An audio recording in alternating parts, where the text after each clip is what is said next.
Okay, and we're back. Had me chicken omelette.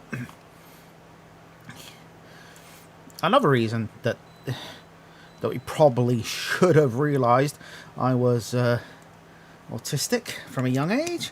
Whenever we go to certain restaurants, I always insist on the same food every single time. Yeah. Okay, right, let's crack on. Alright, I've got her gun done already.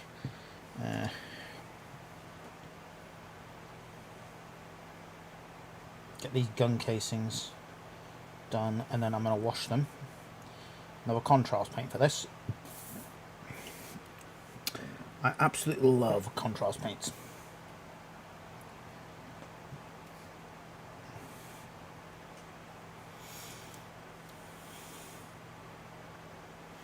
They are brilliant. No, I still don't care what people say, because some people like really slag them off and like, oh, they're just old inks. They're not. They're really not. They perform very differently. Very, very differently. And I say that with my background as a chemist, that they are different. I'd love to get them under a spectrometer, because I've got a feeling about some of them, about some of their ingredients. But to me, they act like a gel paint. Now, whether they are a gel paint or not, I don't know. I don't think Games Workshop have actually said what they are. They are water based, or acrylic based. But I reckon they are. I reckon they are. Where's your cup? They're gels.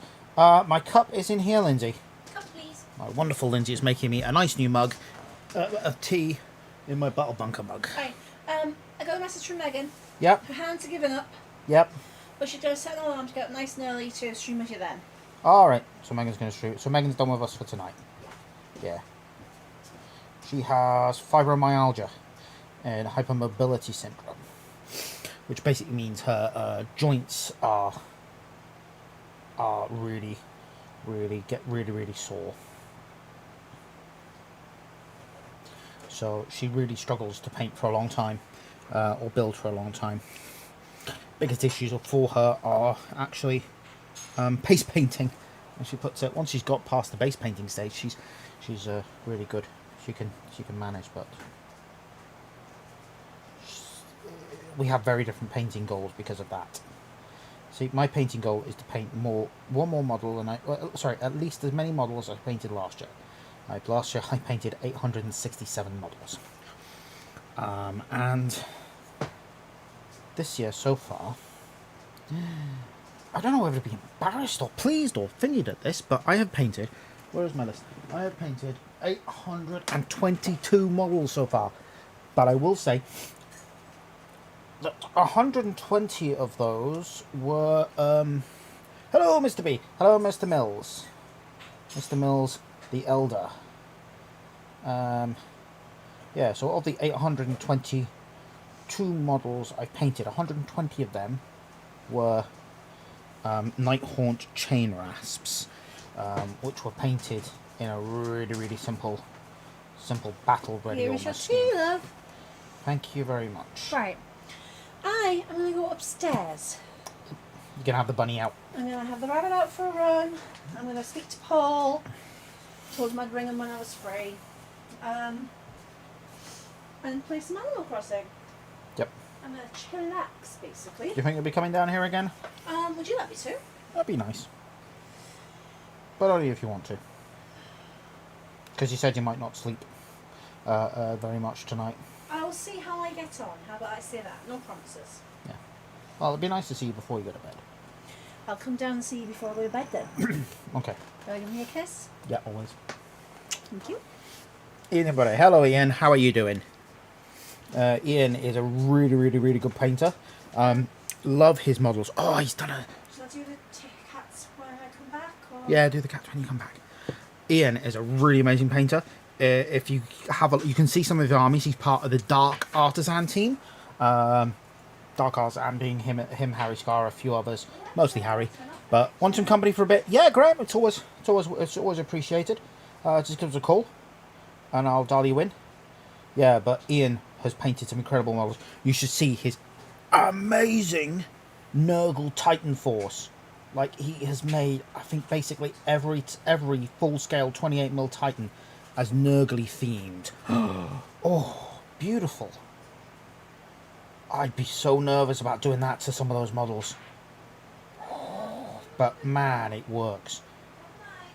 Seriously, some people have got amazing talent, and Ian is one of those people. Also, he will open your eyes to some of the animal abuse stuff that goes on. He's a vegan,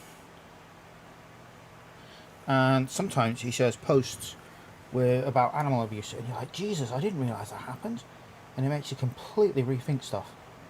He shared something about menopausal treatments the other day, and I mentioned this to my mother, who was absolutely horrified because she has been on this particular treatment and has now demanded her doctor take her off them.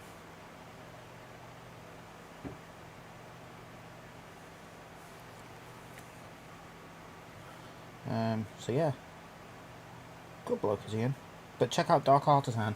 They do some great battle reports and have some great armies that they show off. Lucy has one of the people at Dark Artisan, has this absolutely amazing pink and sparkly Stormcast Eternals army. She absolutely. We do this at my club, Durham Raiders. We do an Age of Sigmar retreat every February. We've been doing it. Oh, here comes Graham now, and she absolutely destroyed my Khorne army with this thing. Oh, Skype is going off on every single device. Hello, Graham. Have we got you there? Oh, yeah, not too bad, you? Okay. Yeah, I can hear you good. Don't think I can get you on the video, but yeah, we'll have you like this. I might need to restart the software before Chris comes on. Yeah, I'm not doing bad. Hello, Andy. He's just said welcome back. Just getting on with the crack. How you doing? How's your evening been? How's the horses? Oh. What? Did she get a new horse recently? Well, I suppose you gotta make sure the horse fits the company. Sorry, fits the person.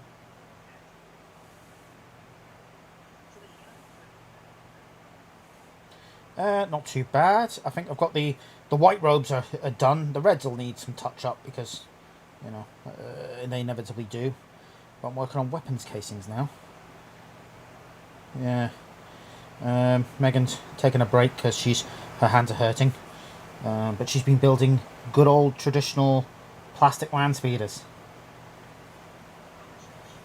Yeah. I think they're like the second version of them because I remember the first version that didn't come with the Typhoon. Is it the Typhoon? You know, the missile launcher bits. Yeah, there was two separate versions of it. Oh no, or did you get the Typhoon? No, I can't remember. Oh yeah, but there was an original land speeder kit. The first plastic land speeder kit was an absolute pig of a kit.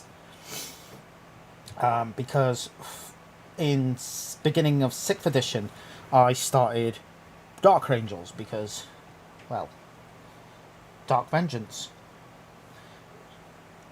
And I got a couple of Dark Ravenwing battle forces, you know, back in the day when they did battle forces.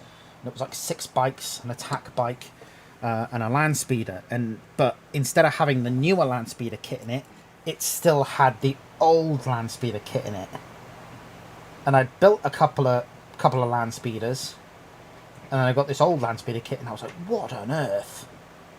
It's like, oh, you had to really use a load of They call it elastic bands on that one.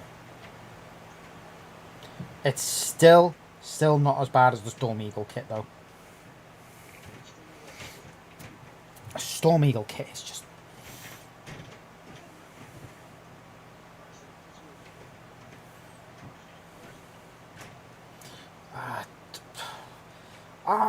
it's... Oh, the plasma... Yeah, the scenery. The plasma... The plasma sort of fortification. Yeah, that is pretty bad. Yeah, the old one broken boxes. Is that the land speeders? Yeah, they were bad. But no, the plasma annihilator it was a horrible kit to put together. Terrible. And it was just a shame because they make some amazing kits, but that one was just awful. But the no, the Storm Eagle is just a bad kit to put together.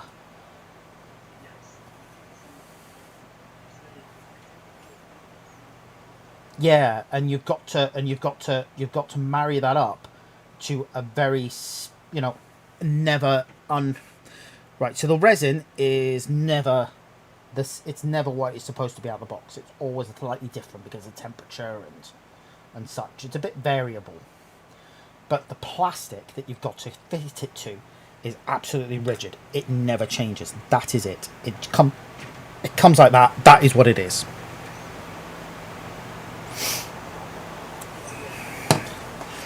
So trying to fit that flexible resin to the hard plastic is a... Yeah, Storm Raven. Yeah, it's a better Storm Raven. But if you look at if you ever go to a Warhammer World, which is always a trip to take, always a good trip to take. It's reopening now, Graham. Not. Yeah, just the shops, not the actual not the actual what do you call it, gaming area, but the shop is reopening, and yeah, if you actually look at the Storm Eagle they've got in the store there, it's just like, oh god, they really did that. It's like, I can't believe they've actually put that in a store. Yeah, and if that's the best they can do, and they designed the bloody thing, what chance have the rest of us got? It's horrendous. The Ultramarine, sorry.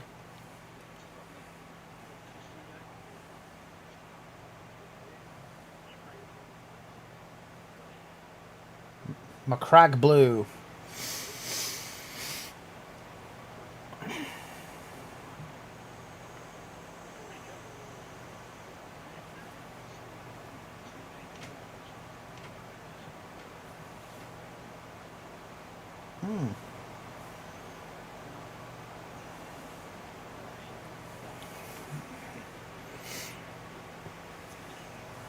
Yeah, that's what I've done for my... That's what I've done for my super secret project. I did the HQs first.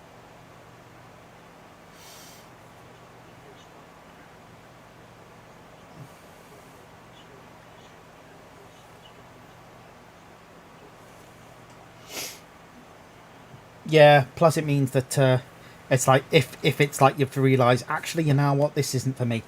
You can always say, right, it's just a model I did to play around with. Pop me in a display cabinet and never think of it again.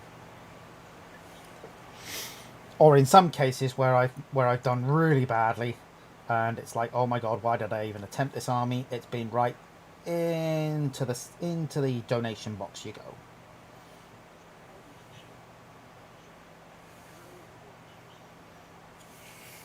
Yeah, the ones I'm thinking of, the couple ones I'm thinking of were faction specific. So it was like, there was no way I was ever going to be able to do them, and my ability to do the faction was clearly not that good. I wish I'd done that with the Eldar.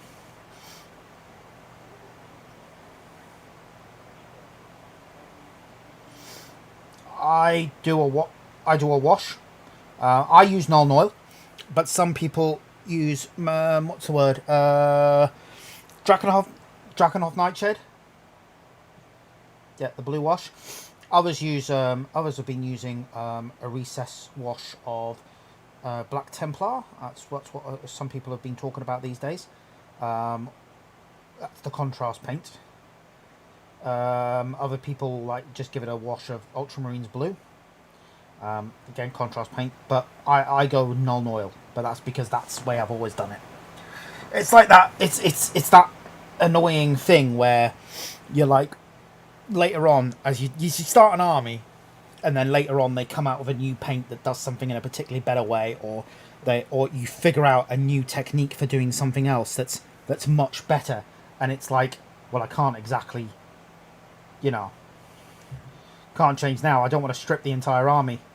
I had that with my Blood Ravens. I discovered a better way of doing it, because the way I was doing it was like 7 steps, and I found a better way of doing it in like 4. And it's like I decided, okay, well, I'll do all my Primaris in the new scheme, because that's not going to look too, because they're different anyway. Sorry.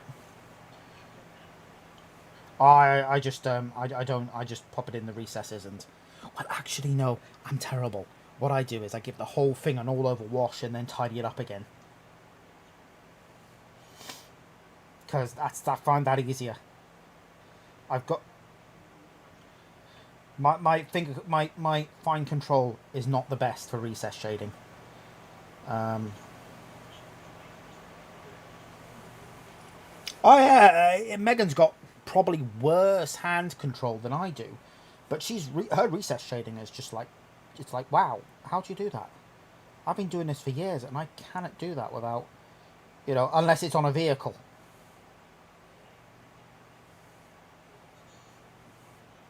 Yeah.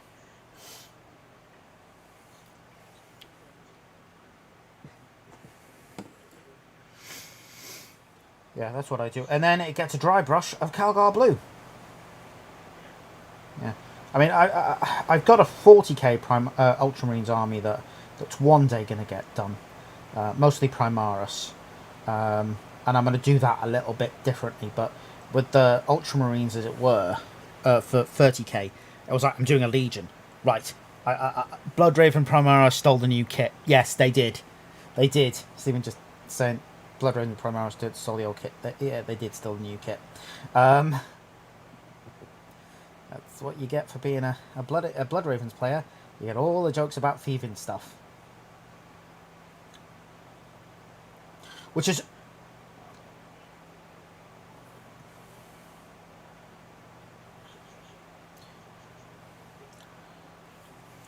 Nobody knows. It's the whole thing is that the mystery about who is their progenitor legion. It's kind of a big mystery. Their war cry is for the unknown Primarch, but all records of who is their founding gene seed has been wiped from the records. Now, for a long time, it felt like it was being set up that there was a character from the Thousand Sons who hung out with the White Scars. He was the last loyalist Thousand Son, basically. He was found on Prospero by the White Scars, and it was sort of his sort of the other battle cry of the Blood Ravens is knowledge is power, and in this short story, he's sort of the last of the Thousand Sons come back to Prospero, and they're like, oh my god, what's happened to the planet? Let's go down and figure it out. And when they get down there's some world eaters led by Khan, who starts beating them up, and he's the last one left. And as he's running away at the end of the story to hide, he just says knowledge is power.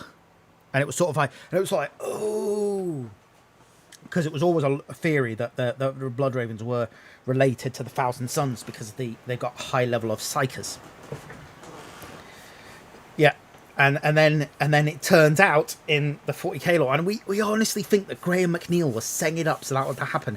And at the end, it turned out that this particular guy was the founding Grand Master of the Grey Knights. So we still don't know where the Blood Ravens come from, but it is... yeah, so the whole thing is... But in the game, I think it was Dawn of War 2, or was it Dawn of War? It was one of the Dawn of Wars, one of the first two. They had a bunch of relics that you could like get, which were all like, this fantastic item has been gifted by the Space Wolves to the Blood Raven. Like, this has been gifted by the Ultramarines and and it was like, so it's the old, so it's created the whole meme of the White Scud, the Blood Ravens just steal everything. Yeah. Yeah, so it's like they steal everything, so.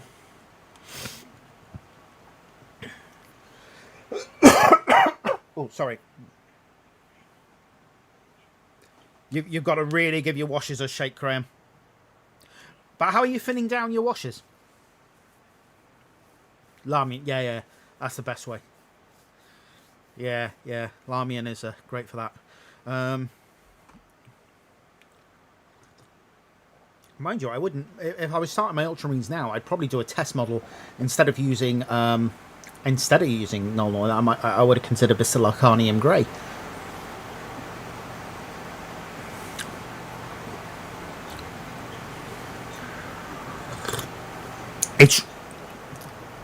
It's really good for washing metals.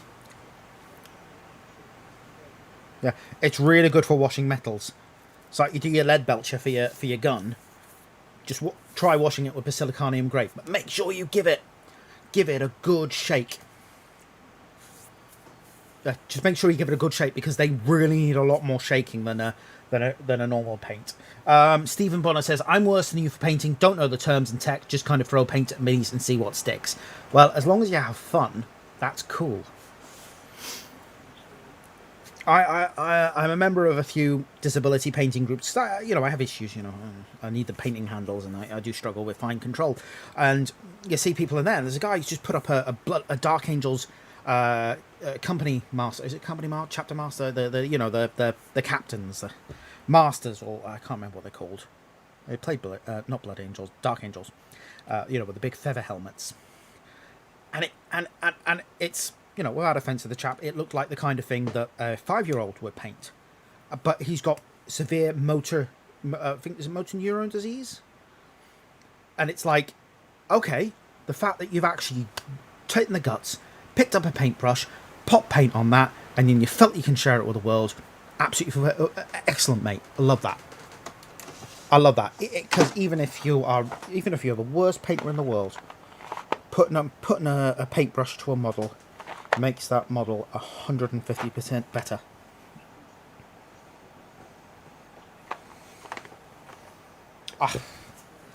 Yeah, we've played a few players who've turned up with bare plastic armies with the best weapons on them. I played one guy who was proxy at a tournament a few years ago. You'll know the guy I mean. And he had it was using this data formation sheet with the heavy support squads and the drop pod, and his troops, his Space Marine troops, were bare plastic troops with no weapons in their hands, just their arms out. And it was like, yeah, they've all got grav cannons. And it was like, yeah, and it was like the TO was like, yeah, it's fine. And it was like, it doesn't even have the weapons.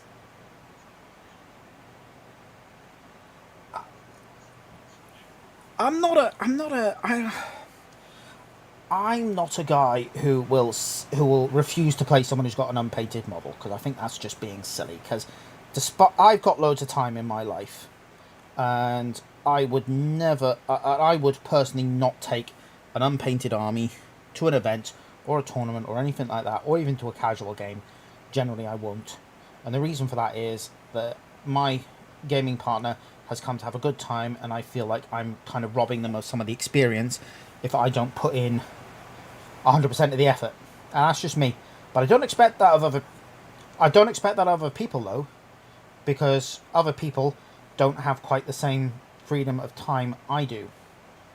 And they might have kids, they might have really complex jobs, or whatever, or just generally busy life, caring issues. So I don't expect that of other people, but I do expect it of me. Because it just feels like I'm robbing them of something, if that makes any sense.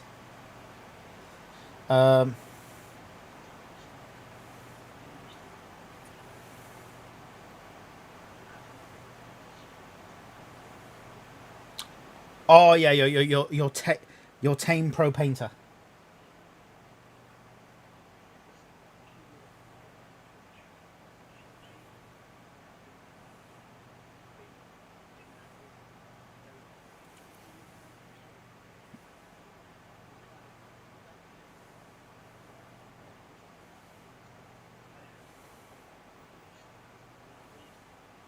Yeah, yeah, but this guy had the army, and he just pops them out of an unpainted drop pod with the with the doors glued shut.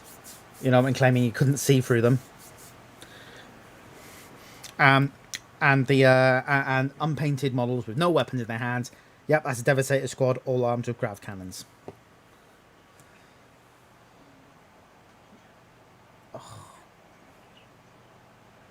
Nah, I've never been to one of that TO's tournaments since. I think he's held one since, and there was like about 5 people that went. Because of course this guy won. Yeah, and loads of people, put in a lot of effort.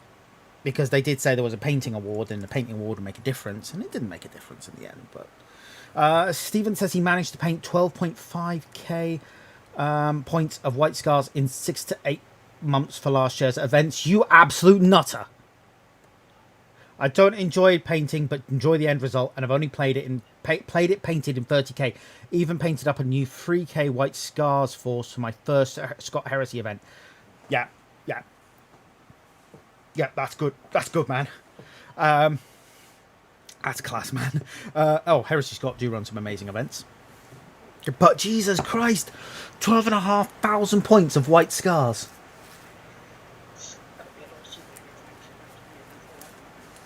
Oh, I'm just oh God, white. I couldn't do that much white.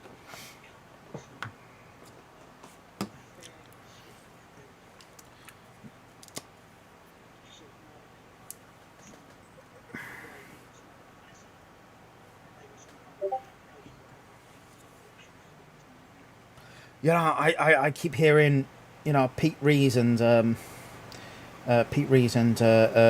Andy Hall. They've spoken about their technique as well for the white scars, and it's like, oh, it's just all rattle cans, and it's like, how do you get that effect with rattle cans?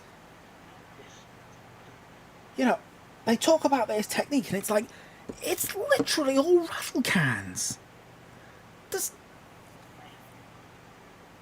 I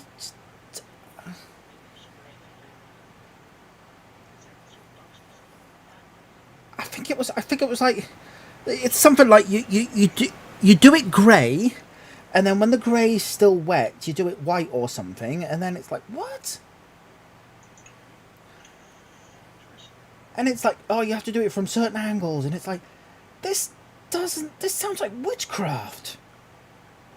I've tried to replicate it, and it's like, nah, can't do it. They're like witches. If you can, I don't know how did you manage to do that? It's just mind blowing. It's like when you get Mark Bedford on the on Warhammer TV, and he was talking about the Necromunda tiles, and he was like, oh, we just put this spray down, then this spray down, and then this spray down, all at the same time, mix it together, and it's like, what? I wasn't brave enough to try that on £40 tiles though.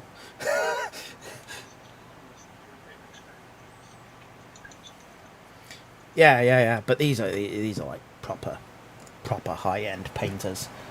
Mark Bedford obviously does it for a living. He works at Forge World. I can't remember what he does at Forge World, but he's a lot of what his stuff he does is painting. Like I don't know if you've seen the Zone Mortalis Corpse processing board.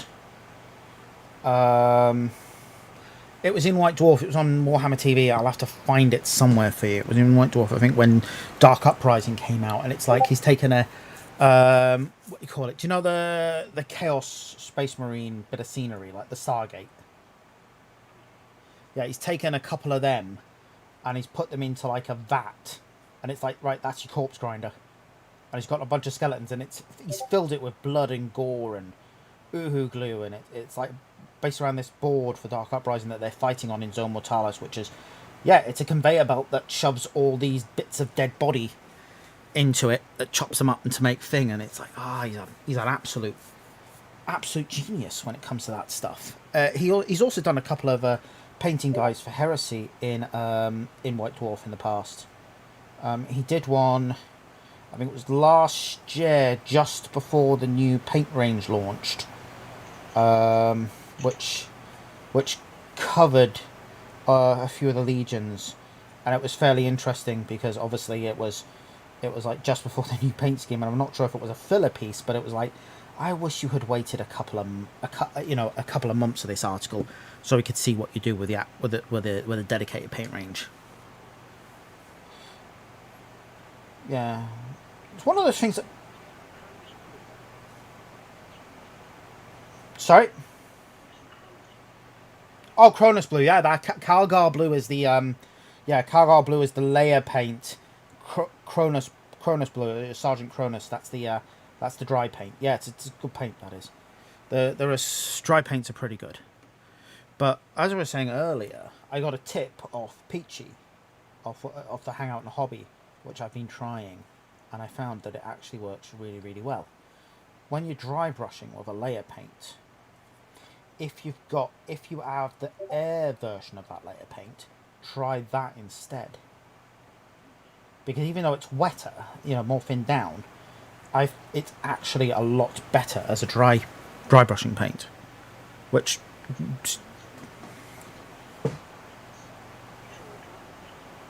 yeah, so it was just like, I was just like, that can't be right. I tried it, and then it was great. So I've been buying, for my dry brushing purposes, more air. I've got a couple of air paints, but I need to get sorted out on my airbrush because I'm doing Tau in 40k as well, and oh god, paint. I'm doing Tau Sept, the original with the desert not camouflage, but the ochre scheme. Oh no, that's a pain to brush. So I'm like, right, I'm gonna airbrush it. But I've got to figure out things like pressure. As I said, my first attempts at airbrushing were kind of pathetic. Yes, because you got an airbrush as well, haven't you? Oh, I thought you had.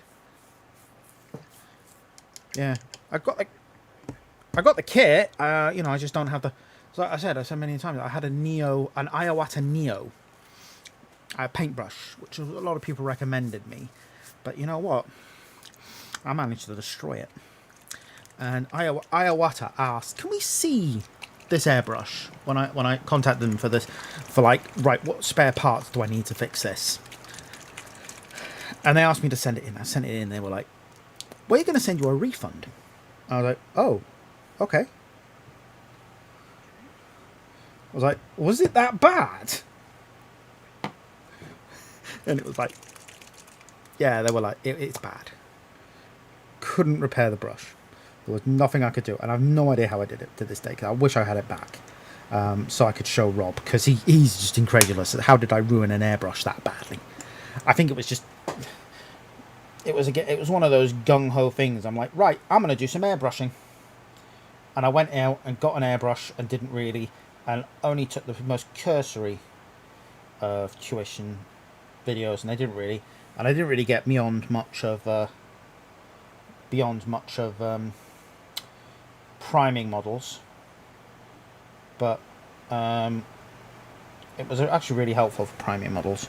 But I need to get back to it again, because I want to do. I like this other game. Yeah, I know another game. Called Drop Fleet Commander, and I'm going to start demoing it soon for the company that makes it. And there's this faction in the starter set called the Scourge. They're basically like parasitic aliens that take control of your body, and they're like the big bad guys of the setting. But their ships, a lot of the ones, they're sort of like a colour.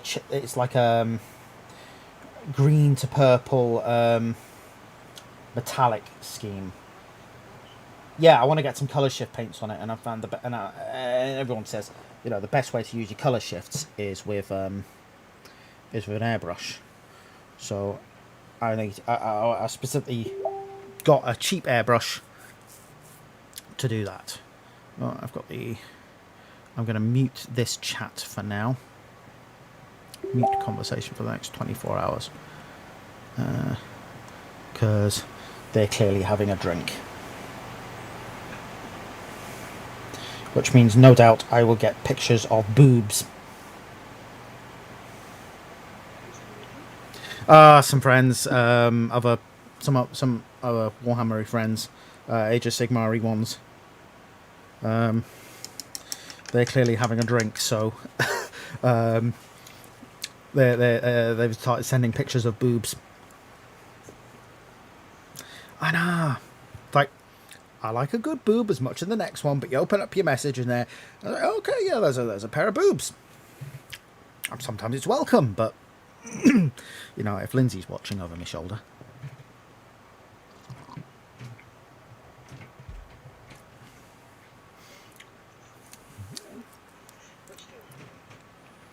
She's normally pretty cool about that stuff. So, okay, so their guns are washing.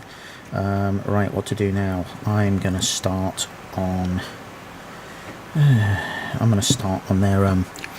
Their purity seals, and what's the word I'm looking for? Highlighting the leather. I'm all right. At the minute. I've been doing this for what? 12 hours and 40 minutes. Yeah, up at the halfway mark. It's pretty good. I'm just going to get... Yeah, I am pleased about that. Right, so I'm going to get some purity seals done, if they've got them. I'm surprised. I thought most of these models would have purity seals. Oh, there we go. There's a big long purity seal.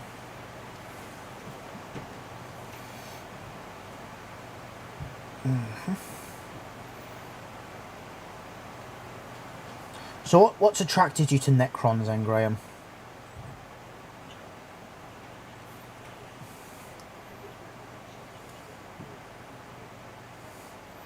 Yeah, they are quite cool, aren't they?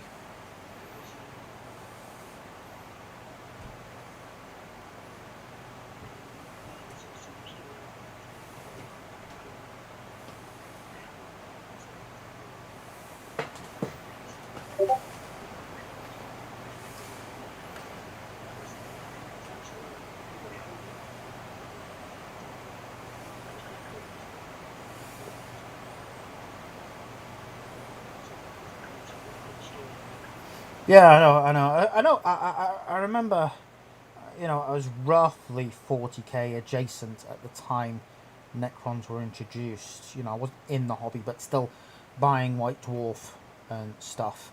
And I remember there were a fair few people who were like, oh, they're changing the fluff. You know, they're adding in this whole new race and this whole new thing that happened in the history. And it's like, well, actually, it seems like they're exploring more of the history. You know, we just didn't know about it. Yeah, I like... Yeah.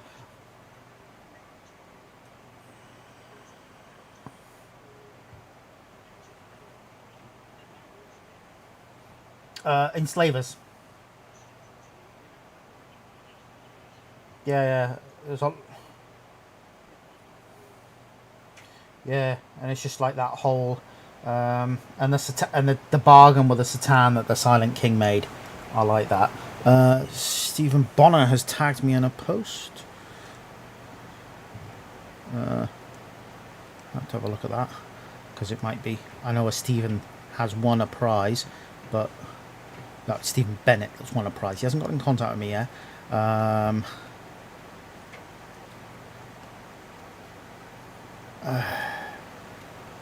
Apparently is something Play-Doh.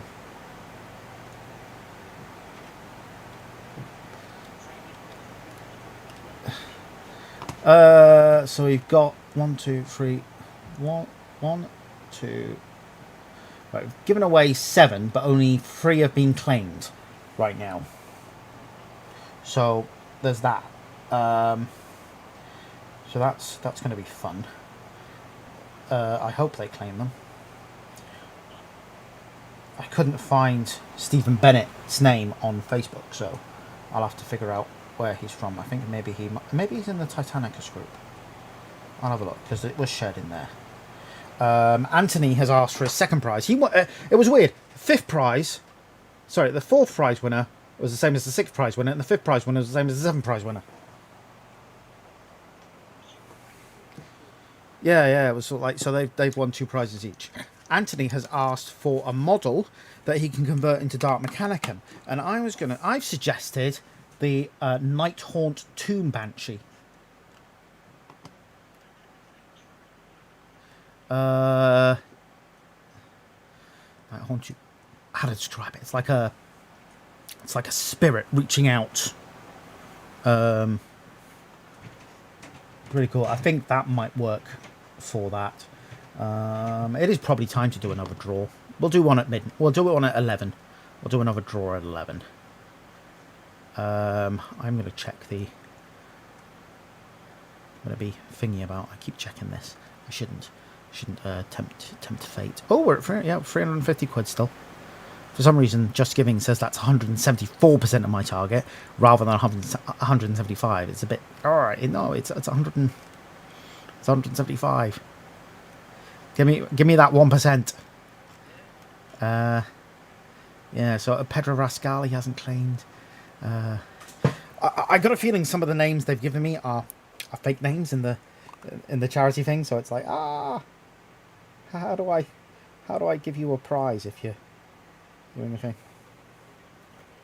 I'll probably end up having to I hope I don't have to end up redrawing some of them. That's my hope. I don't want to redraw anything because I want people who donated and asked for prizes to get their prizes. 350 quid. 350 quid. Yeah. It's fantastic. It's fantastic. I'm really happy with that. I'm over the moon. I thought 200 was going to be ambitious. I thought 200 was really going to be ambitious, but it's a great charity I'm doing. Well, I think it's a great charity that I'm doing it for. They are wonderful. Formed by...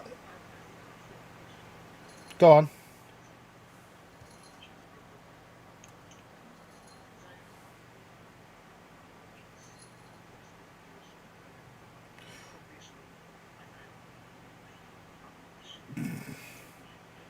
Best game of Heresy. Okay. That's going to be an interesting question.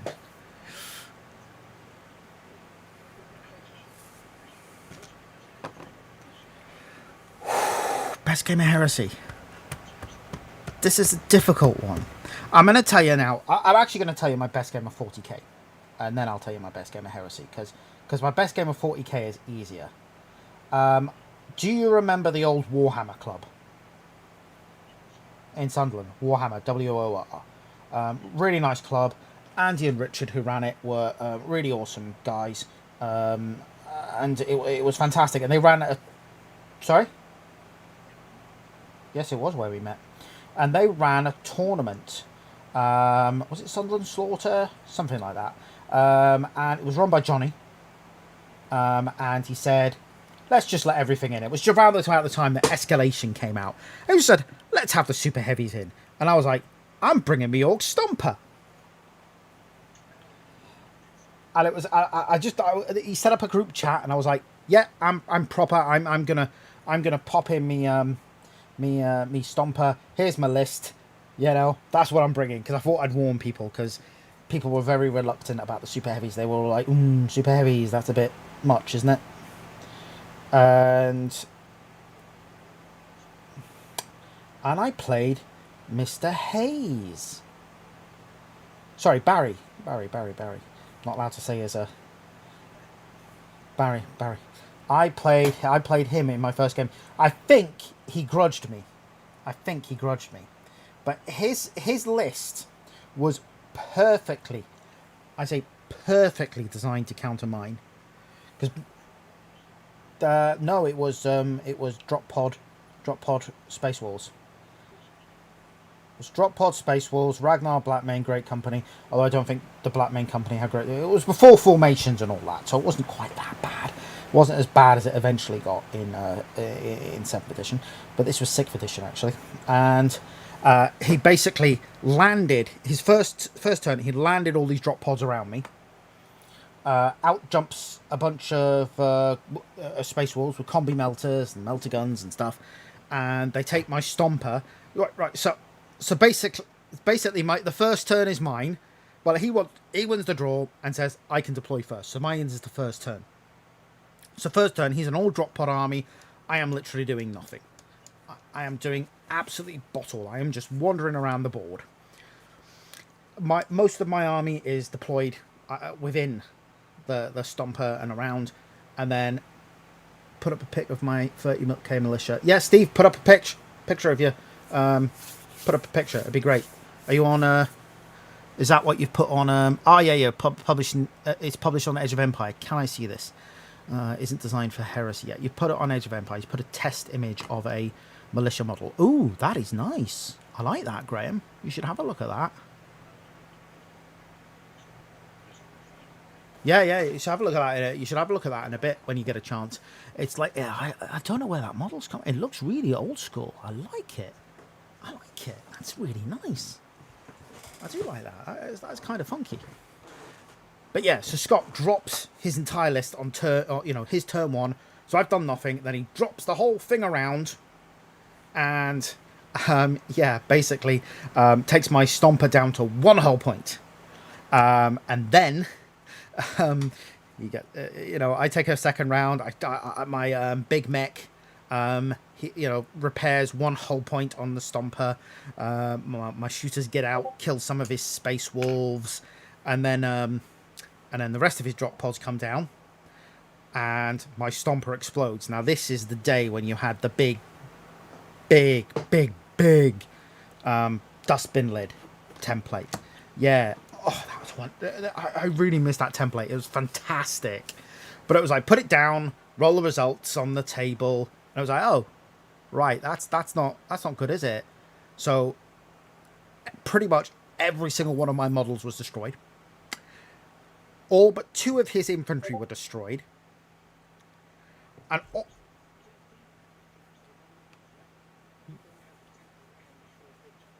yeah, that was the template. So it covered every single model on the table, apart from his Storm Raven and my Dackerjet. And so we were left at the end with a couple of drop pods, a single Orc boy, 3 space wolves, a killer can on 1 hull point, and the Dackerjet and the Storm Raven. It was just like, that was turn 2, and it was like, what was that? And of course, we both fail all our morale checks, and because of where we were positioned, we both run off the board. So it was. So all we were left with was this 1 killer can, knocked it out of his Storm Raven. All we were left with is flyers, and it was like, it was just hilarious because of the total sheer amount of destruction. But that was fun. My favourite game of 40k. This is a difficult one. 30k. This is the difficult one. I'm going to have to say... there's 2 really, really, really good games that come to mind. Neither of them with you. They're actually both with Robbing. Yep. Competitive games. One of those was the first game I played in, first time I met him at Blood and Glory, the first one we went to. I was just stepping in as a there's an emergency because one of the lads had overindulged the night before, and he really overindulged. Stephen Bonner is like, it's contrast over silver, Alpha Legion style. Mini is a void 1.1 index marines plastic from Scotcher Grenadal. I have over 300 to paint. It's actually a really nice marine, but yeah, I like the effect on there. It's like almost a pseudo. It's like a human in power armor type thing, so that actually does look quite cool.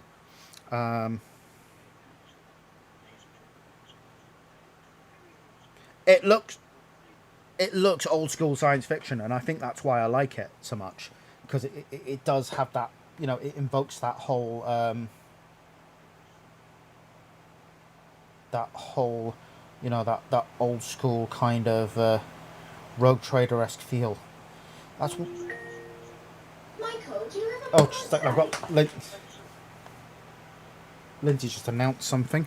Yeah, contrast over silver, I think he said. Lindsay's just asked, do I have anyone on Skype?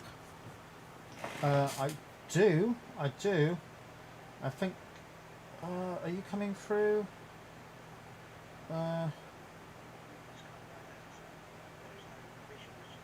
I don't think you do. I think you are. Just a second. I don't think you are coming through on this, so I might need to audio. Audio input capture. Add source. I think it just must. But oh no, I know why this is. It's because we've been on the Skype scheme before, so everyone's not been hearing you, but they've just been hearing me. But they can hear you now. They should be able to hear you now. Endrid Har, greetings from Belfast. Hello, Endrid. Belfast is actually a rather nice city. I wanted to go last summer when they had Eurocon on there, but I don't think I could have physically handled it. Eurocon, that's the European science fiction convention, because Ireland was pretty lucky last summer. It had Worldcon, the World Science Fiction Convention in Dublin, and then they had the week after the European Science Fiction Convention in Belfast. That's what I remember you saying. And I wanted to do both, but I'm glad I didn't plan to do both, because I was literally broken at the end of Worldcon. I was actually just speaking to a guy commenting on a post last night, because there was a fella in Northern Ireland who had been on a group that I'm in for Conquest collectors, and it was like, oh, Wayland Games have cancelled my order in Indomitus. And it was like, yeah, Okay. of course they have. And it was like, where am I going to get it from now? And a lot of people were suggesting, oh, just go to Games Workshop. And my honest, we said it before on the podcast, Graham. Right now, Games Workshop are doing pretty all right. So if you're going to buy something that you can get from them, try and go to an independent. Especially, So what was that? What model was that they were looking for? Indomitus, the box set, because Wayland Games, we're going to get in trouble here. In my opinion, Wayland Games are not the best company to buy stuff for, especially if it's limited edition, simply because they have, and they've done it to me before, I've been caught out on this, I've seen other people get caught out on it, they tend to sell more than their allocation that they've agreed to get from Games Workshop, and then cancel a bunch of orders. Yeah. I mean, to be fair, stuff getting cancelled for independent, it can happen.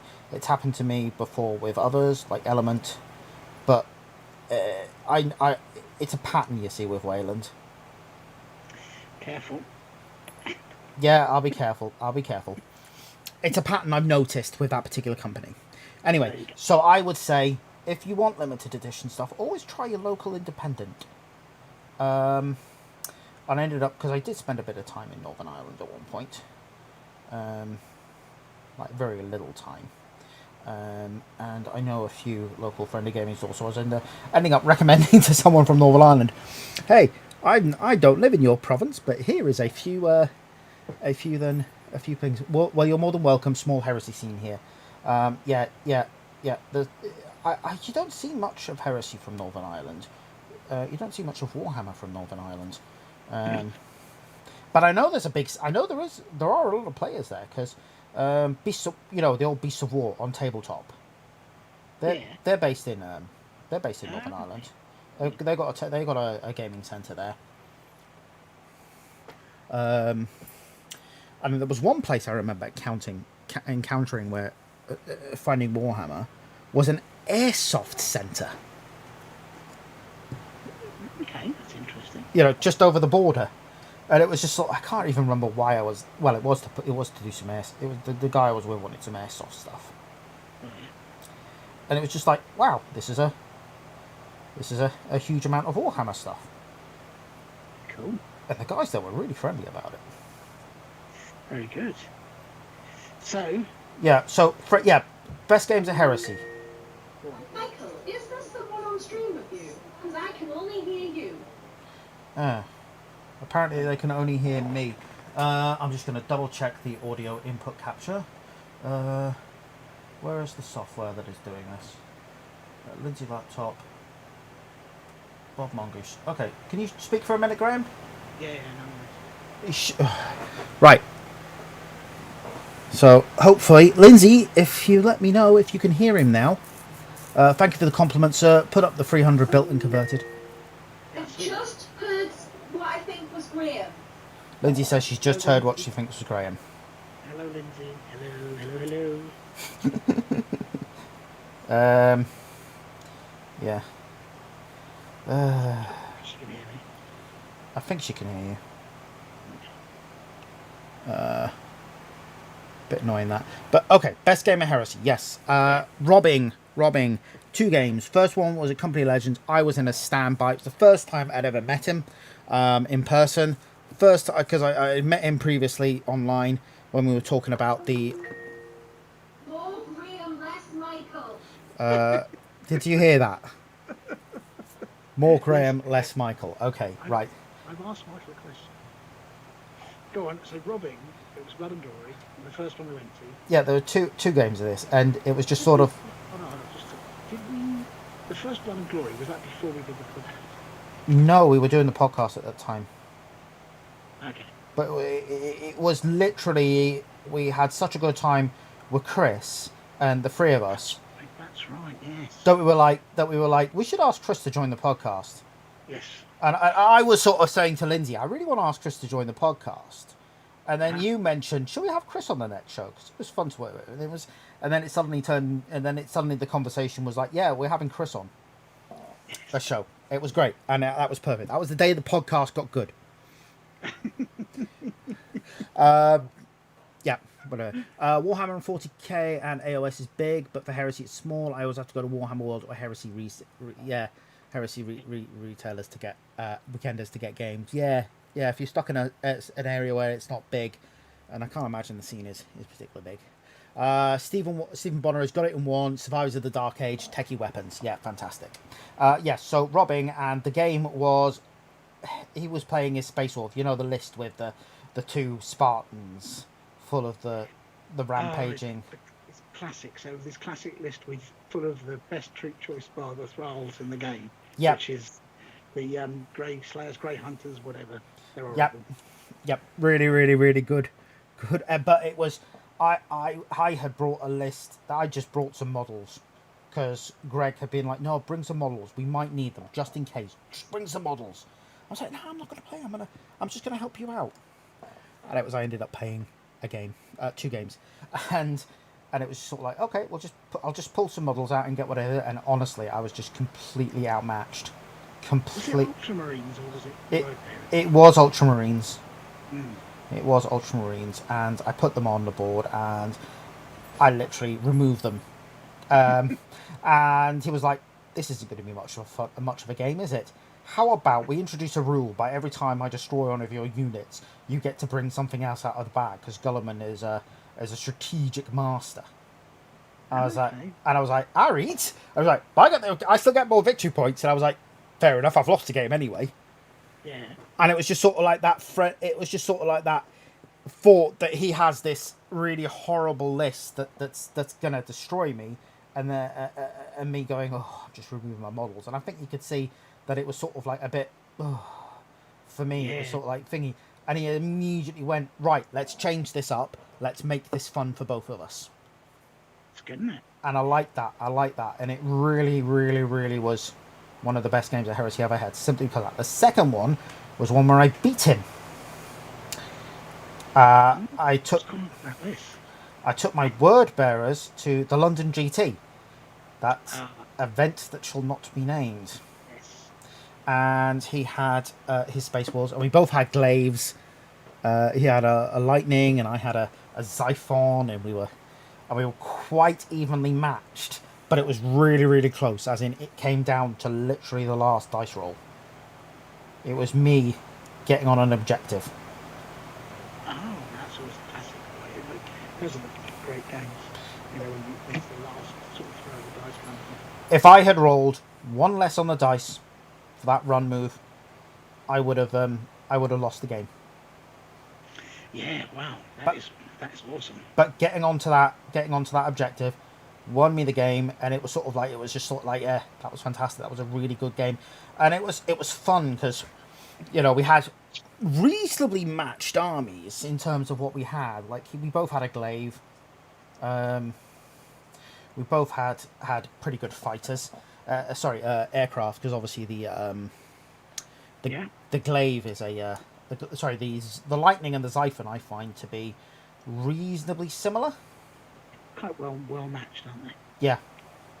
And it was just like that. It was just a really, really fun game, and it was just sort of. I think we were both kind of stressed out because the whole environment of that particular event was not pleasant. No, that is true. Absolutely nothing to do with the event organizer, by the way. No. Sorry, the that particular event organizer, the Heresy event, not the whole event, but the actual Heresy event organizer. Nothing to do with him. Did his absolute best, considering the circumstances.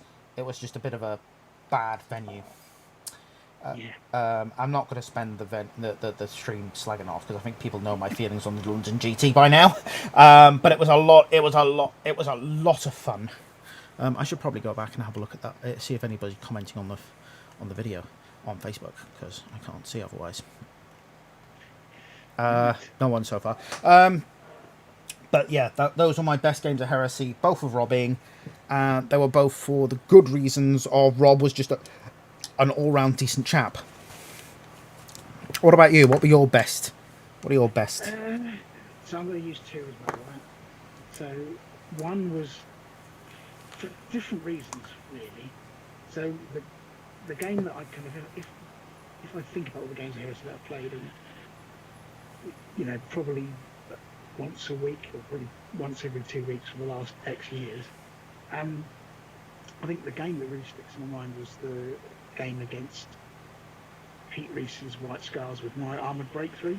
Yeah, Blood and Glory, not last year, but the year before. Yeah, and it was a good game because it was a really competitive game, but not played in a competitive style, if you see what I mean. So both of us wanted to win the game. Both of us had pretty strong lists, and both of us had big weaknesses exposed by other person's list, if you see what I mean. Yeah. So both had to think about what we were doing an awful lot, I think. And but there was there was some great banter as well. So it wasn't like a no banter going sort of tournament-esque game, but it was plenty of that as well. So, but it was like playing a really top-notch game against a really good opponent.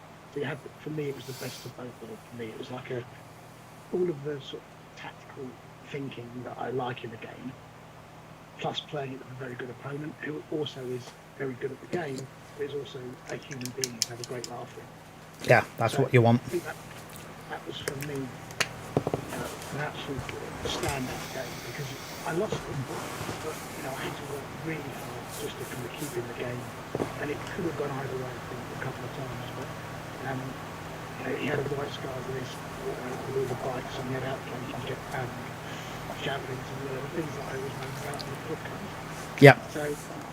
So I knew it was going to be tough to break through against that, and I think he also knew that it was really tough for him because I had Sicarans who don't give him a jinx save. So, hitting getting his sixes with the fellow Orcans was basically one of their jet bike, and jet bikes aren't cheap. Nope. So, yeah, it was a top-notch game, and it really was, you know, the one that I think about when I think about a really good game like that. The other one I think we talked about the other one is a game of William Henry, Oh, yeah. which I think we talked about the other day, which is somehow, I mean, he's like that. He's a sort of class above player, but he's really, really nice with it, and a lot of fun to play with. But you sort of go through this weird sort of time warp where you kind of bring your models out thinking this is a tough list I've got here. I'm probably going to give him a tough game, and then you sort of realise that you've been absolutely trounced and you can't work out why, because he's that good. Yeah, he's like that. He's like that. He always reminds me of what's the Tommy the musical. Yes, I mean, sort of pinball wizard. Yeah, he's just like. Yep, that's it. So that's really good, and that was a great game. But I think the one that I enjoyed the most was, weirdly enough, it was at Throne of Skulls, and it was the game that Chris and I had, and it was against James, and I've forgotten the other chap's name. That's really bugging me. But James, I think, has been to Company Legends, or he's definitely been to Blood and Glory, and we've played him before then. Is that James with the Raven Guard? Yes. Tall guy, yeah, lives down Nottingham. Yes. So this game was we started off with a bit of banter because he sort of started off giving it the large to Chris and I, which was basically your armies are going to get trounced by our armies, sort of thing. And of course, you know, Chris and I, we're not going to accept that.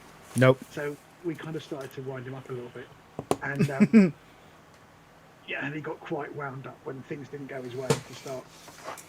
But the thing is, Chris and I in that game were absolutely at the top of the game, to be honest with you. I don't think we ever played as well since, because it was, you know, we were both kind of very much in see what we need to do, and we were backing each other up, and it was a really, really tough match to try and win.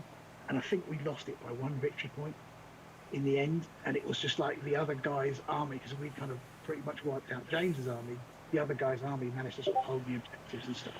Yeah. And but Chris and I had to really work hard. You know, we were trying every tactical trick in the book to try and get this last victory point, because we knew it was going to come down to that. So we didn't get it, but it was a very because it was really funny with the banter at the beginning, and then seeing how that went, and like, you know, the sort of the bad luck that James had, 'cause he had some terrible luck, which didn't help his frame of mind.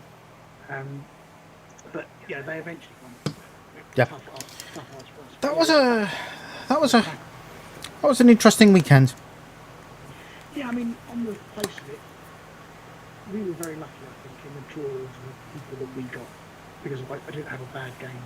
But they weren't, you know, there was no narrative to speak of. They were just good games, and it was nice to play Chris and I on the same side, because we don't often do that. I think So me and Dave had one bad game and 4 very good games. The bad game was just against that, you know, that type of player who was like, oh, I've just brought what I've had. And it's like, these are 2 perfectly refined lists without a single bit of fat on them, that are absolutely identical in every way, apart from bits where you've had to change something to fit the army rules. You know, there was it wasn't buying it. I wasn't buying it, and that was sorry, twin armor breakthrough. There was no banter. Yeah, it was like tournament level. It was tournament level. It was not fun. The other games we had, I feel sorry for 3 of the people we played, the 3 people we beat. We didn't get favourite game votes, notably, because Dave, you know, I turned up with a bit of Death Guard, and Dave brought Knights, and it was like, I was like apologising to all that. No offence, Dave. I mean, he's a nice guy and all, but I was having to apologise for our opponents. I'm really sorry, because we got beat so badly in our first game that we just got hammered all the way down to the bottom end. Oh yes, of course. So we were coming up against lists that were totally couldn't handle a knight, and it was they weren't nice knights either, were they? They were nasty knights. Yeah, nasty knights. Yeah, I mean, they weren't like the normal kind of plastic GW knights. They were full on Yeah, there were nasty stuff. Like, I think there was the I can't remember. No, I don't think he had Entropos. But he had some nasty stuff in there. The Atropos. I hate the rule for the Atropos. I wish they would rewrite that. If you are listening, anyone from Forge World, or anyone who's got the ear from someone from Forge World, please clarify that rule for the Atropos on when it can be taken. Because the number of times we get asked at Company of Legends when someone brings an allied Atropos, oh, we can't take that because you can only take it in such and such army if such and such army fails. And it's like, well, nobody else interprets the rule that way. But you always get people complaining about it and saying, yeah, but this person can't take this because it's not in the rules. And it's like, okay, I get where you're coming from, but that's not the way anybody else in the world interprets that rule. And I can see exactly why it is. And it's like, you speak to other event organisers and they're like, yeah, this wording is a real problem. And they're like, we've always fallen on the side of let it in, but I've just dropped a paint. People really don't like that wording because it is open to interpretation. I hate it. And that's the problem. Interpretation is usually, and there's always an argument there, I'm afraid. Okay, so there we go. Best games. We'll see what Chris says. Best games. But anything that he beats you in. yeah, I mean, obviously that stands to reason. Which is, I think he's probably beaten me more often than I've beaten him recently. I think I've played as custodians. I lost to those. They're tough. Well, I've only beaten you twice. Yeah, I can't remember whether. When I win, it's significant enough that I remember it very, very well. Because that's how infrequently I win a game.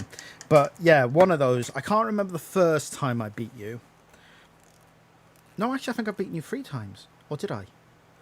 That game when you brought the bunker with your solar auxilia. Did I beat you in that game? No, I think you did. You did. Okay, so I've beaten you 3 times. There you go. Okay, there we go. But one of them was it was a War of Lies. Okay. And I was trying out because I was trying out a las cannon squad teamed up with a sniper squad for my Ultramarines, because the Ultramarines Legion rules are if one unit hits another unit, just hits, doesn't have to wound, everything else gets rerolls on it. Is it reroll ones or something like that? Anyway.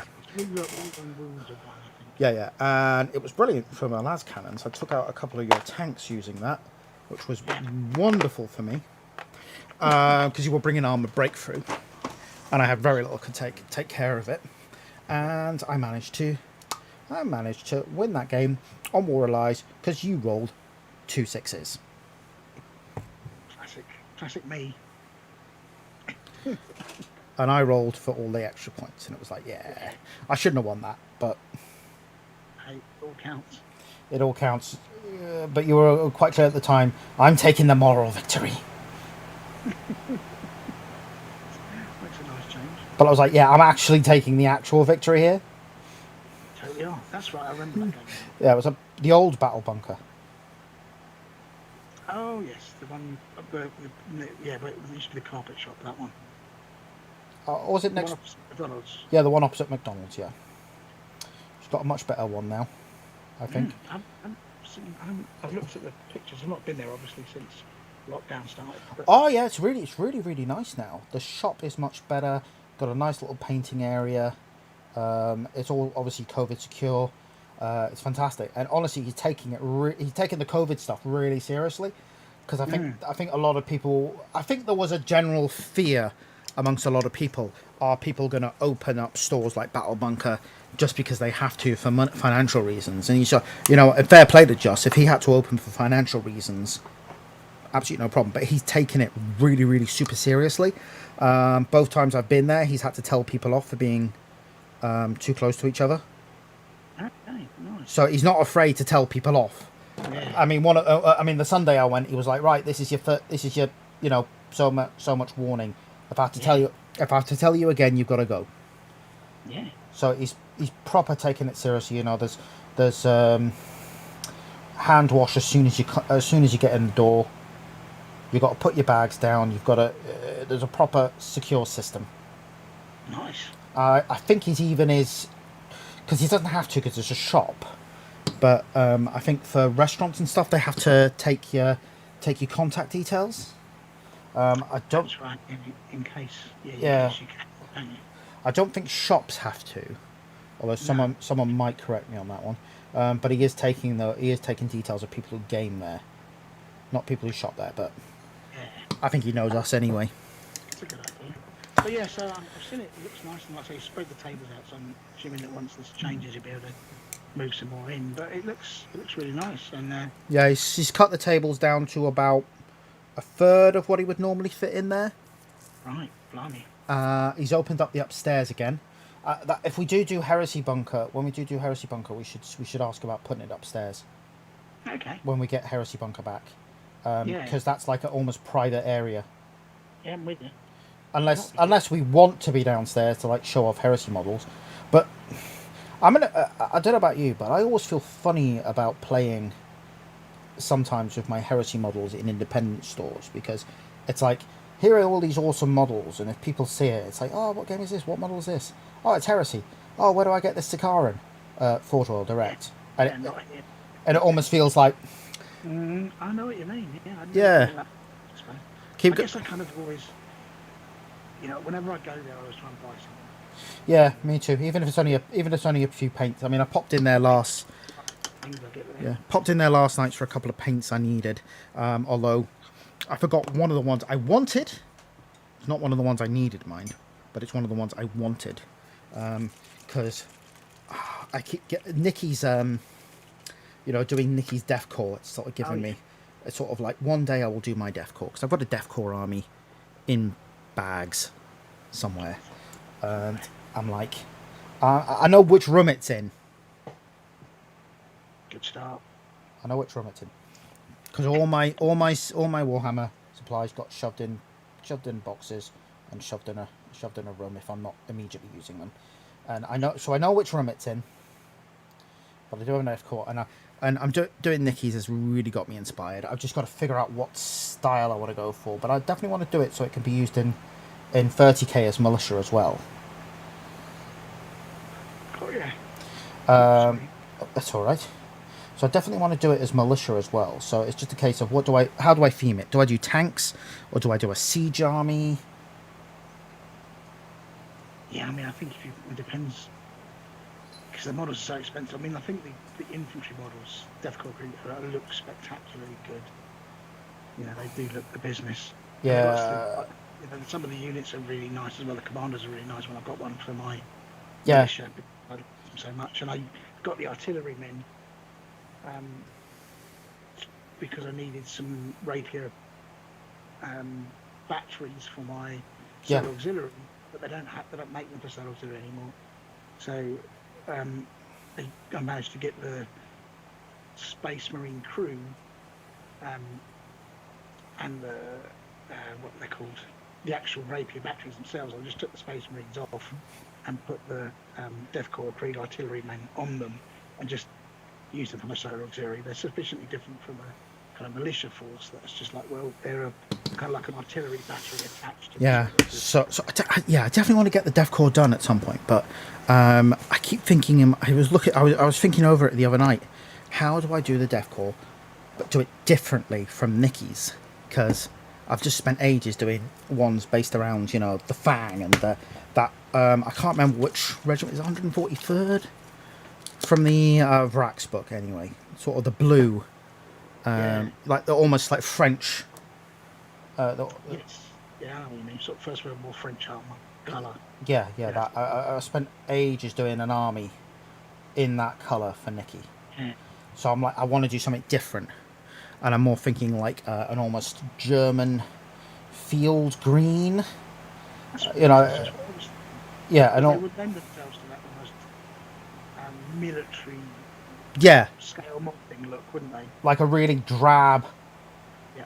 drab green. And I've Yeah. seen they have, interesting enough, the colour I've seen is Deathcore Drab. And it looks nice.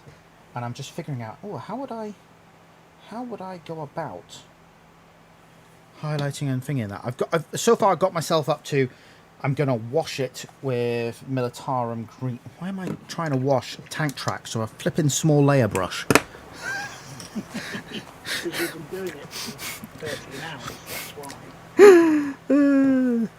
I'm going to have to go for the toilet break in a minute. But Probably, it's 11:30. I Get- might have to go for a day in a minute, right? yeah, get some sleep.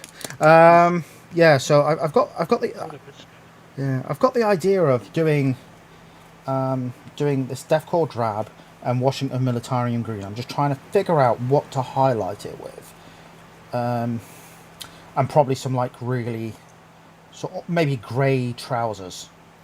Yeah, that would work. So I've got that look, and I'm just trying to figure out my highlight colours and stuff, and Okay.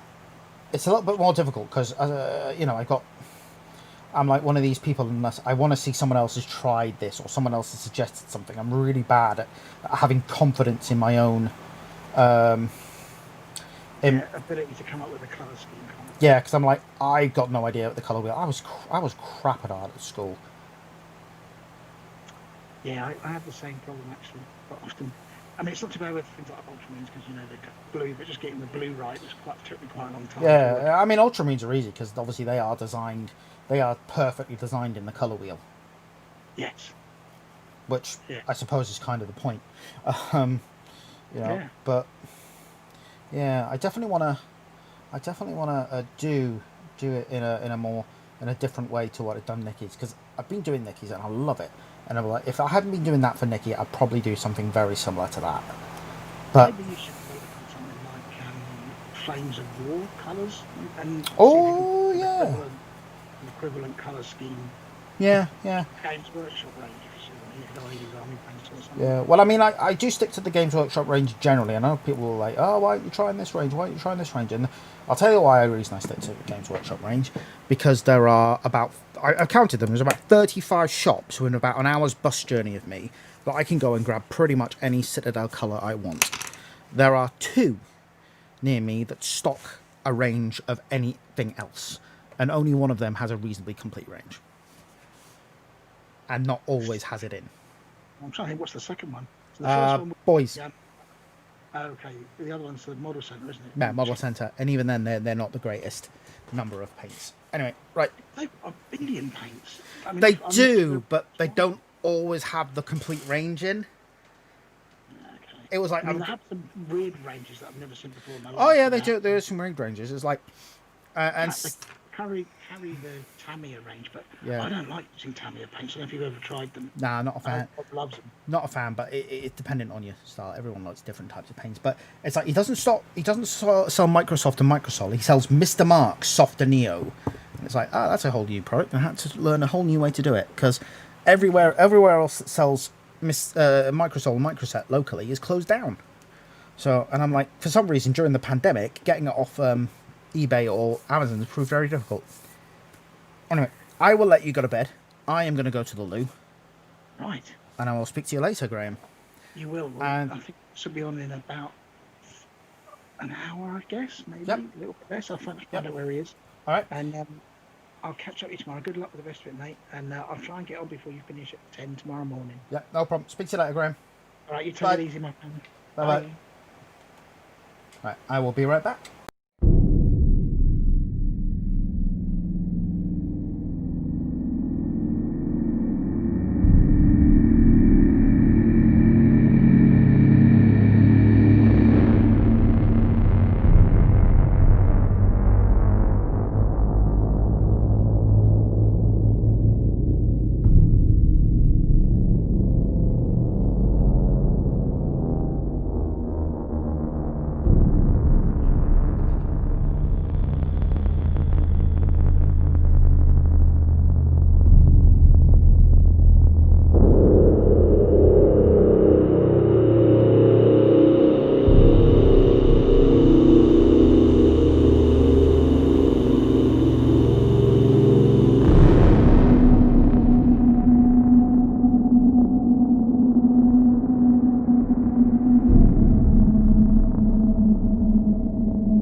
live again, I hope.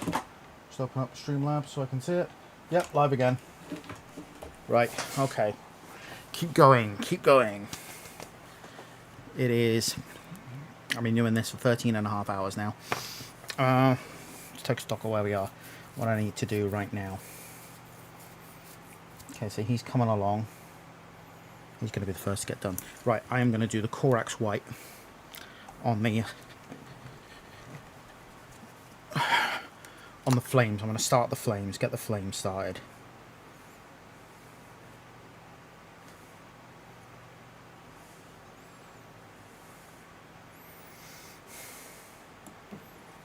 Because there are going to be a few washes. So it will take a few washes to get this done. So that takes time to dry.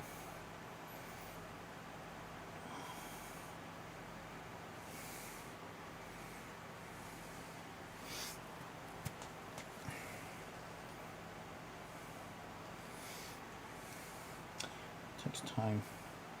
I've always struggled with flame again. It's a very organic thing. So I tend to do washes for my flame.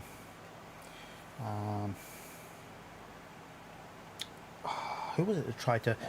I asked the tip, and it was, and the tip that someone gave me was like, alright, all you need is all these glazes, and glaze it up this much. I was like, ah! And then I found a technique. I think it was Martin, the old Newcastle store manager. Awesome guy, he now manages the Nottingham City store. Probably one of the best GW employees I've ever met. He taught me so much about painting.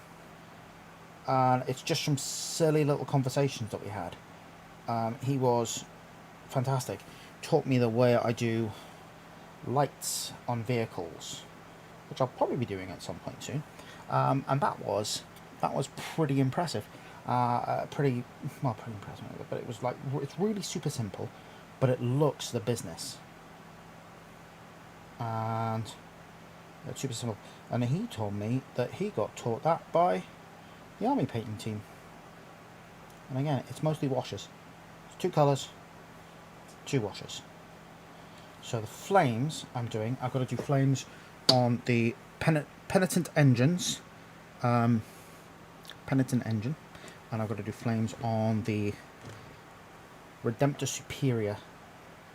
So I'm going to do these Corax White. Then I'm going to wash most of it with Cassandra Yellow.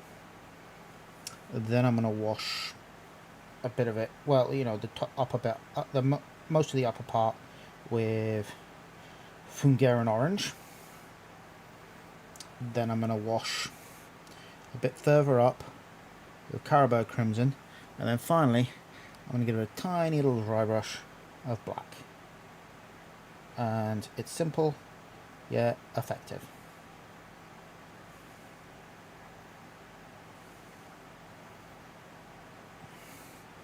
But first, I have to get it white.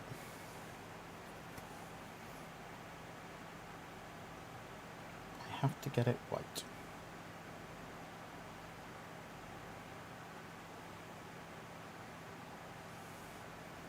And I hate painting white. Well, actually, Corax White isn't so bad. It's nowhere near it. Ceramite White was bad, though.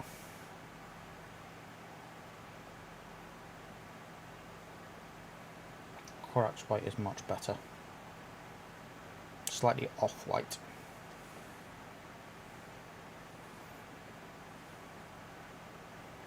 So, Chris is going to be joining me soon. I think he's joining me for an hour until about 1 AM.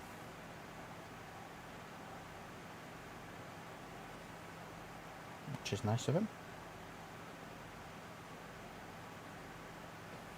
Yep, that's all white. Let's pop that away for now. Right, let's take stock of where we are. So that's drying.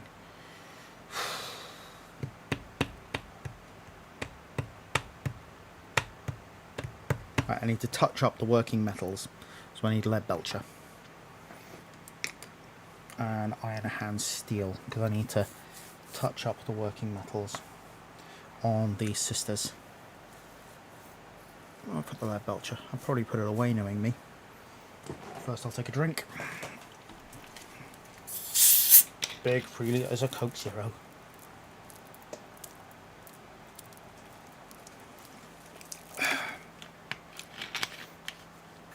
Yeah, I know, I'm a savage. I'm drinking out the bottle. Oh, but it's my bottle. No one else is going to use it. There's the lead belcher. I put it away. I tidied up. Did the antithesis of what I normally do when I paint. Tidied up. Because I'm a very messy painter. Right, so I've got to do a few touch-ups to the working metals where I've gone over it with the red contrast accidentally. So I'm probably going to have to re-wash some of these barrels, because it's always in the barrel bit where the gun casing goes in for a little bit. Once I've done that, I'll probably start with highlighting I'll probably start on the gold.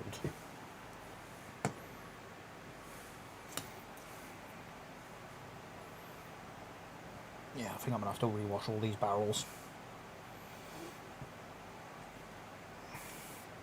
And then I'll start on the gold.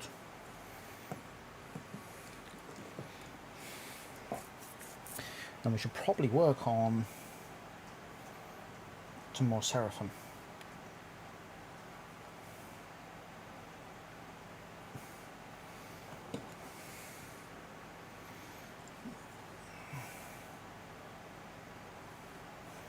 It's got 11 hours to finish this.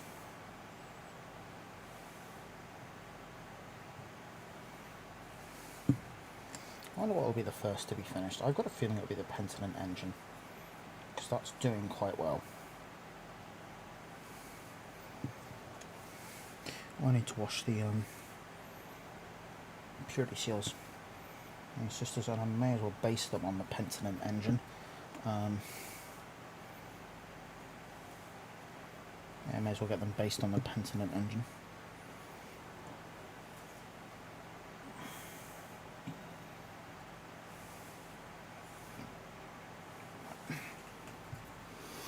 So let's let that dry.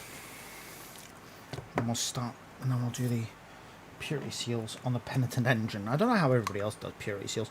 Endred Hart, I'm quite late to the party. Why is it a Sisters Army and not something heresy related? Well, Endred, the reason I went with with these is originally this wasn't going to be something I did on Age of Empire. I was just going to do it on my own prerogative. I said to the guys, right, I'm going to do this. I'm going to raise some money for the Willow Foundation. It's on my own prerogative. And the guys were like, do it on the Age of Empire channel. And I was like, really? Because it's not going to be a heresy. I put out the choice there to people. I put out to a vote. Do you want me to use Sisters box or a bunch of Flesh Eater Corpse models? And the vote came back, we want you to do Sisters models. And I was like, all right then, fair enough. And when I said to the guys, they were like, yeah, do it on our channel. Do it on our channel. Do it on the thing. So yeah, so the reason I'm doing a non-heresy army is because this isn't where it is Age of Empire doing a lot of the stuff. This is my personal project. If you get my drift. But valid question, perfectly valid question. Although as of Age of Empire, we are actually going to edge slightly edge out in the next. Very soon. We're going to be doing a 40k related project. We're going to be doing a Sabbath's Crusade podcast. Talk about those stories. But yeah, Sisters of Battle. I basically put it out there. My two options, the options I gave, I have 3 options, right? I can either do a Sisters of Battle box, those are 25 models, or I can do Mortarion twice in his Heresy form and his 40k form, or I will do a bunch of basically the Flesh Eater's Courts that you got with the Mortal Realms collection, the premium collection. And people came back and they were quite clear they want the Sisters. It was like 40 votes to 2 And it was like, oh, okay, right, I really want it, and I really have to do these Sisters of Battle, so that's why I'm doing Sisters of Battle. Right, where was I? What was I doing? Okay, yep. Rewash these working metals. No, I'm gonna do, before I do anything, we're gonna have a prize draw. We haven't had one for a while. We need to do it. So let us check how far along we are. Let's open the link. How far along are we? 352 quid. Excellent. We made an extra couple of quid. I like that. I like that. Jane Melt. Hello, Jane. Jane is my very good friend. She's an amazing girl. Married to my friend Dave. Aussie person as well. Works in the NHS. That's what we want, isn't it? So she is added to the prize draw. Thank you, Jane. You're amazing. Love you. And you got me over that. You got me over that 1% to the 307 to the 175%. So we're going to do a raffle. So we've got 317 entries to the raffle. Jenny, get down. Jenny, get down. The cat is making me very nervous because she is on the desk and she's making her way slowly here. Right, so we're doing 370. Please, Jenny. And pop her down because she was walking towards everything. And she is an absolute terror. I think Lindsay's coming down to feed her soon. 281. Ticket 281. Jesse Irvin, you've won something. So let me pop that in the chat. I'll pop that in the chat so he will see.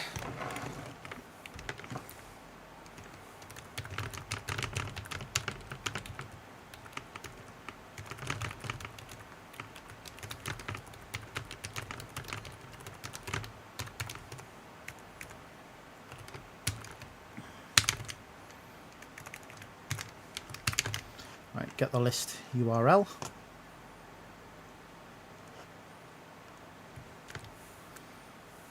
Copy that over so I can pop it into, and then we'll pop it into the, oh, where's Facebook gone?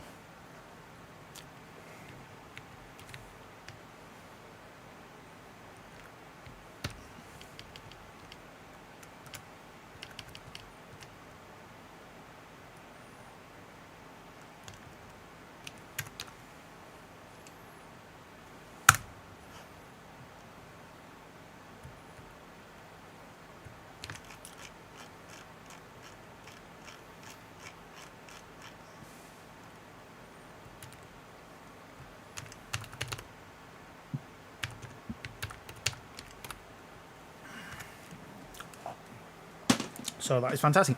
Let's put some music on. Seeing as I'm alone for a bit, we're going to put some music back on. So we'll put on back on. Oh, turn that down a bit.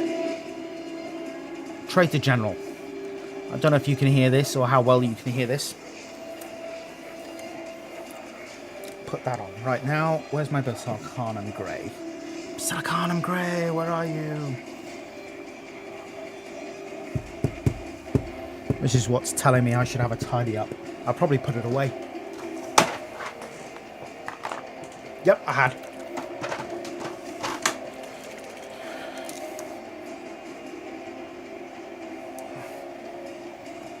Right, so I'm going to rewash all these barrels because the barrels got red on them, so I have to get redone.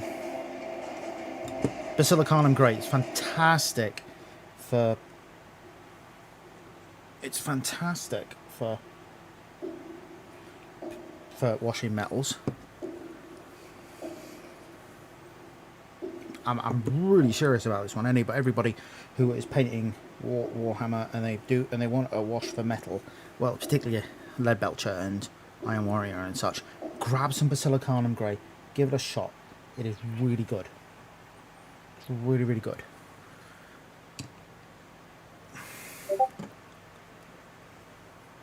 I actually cannot emphasize how good this is as a wash. over metals.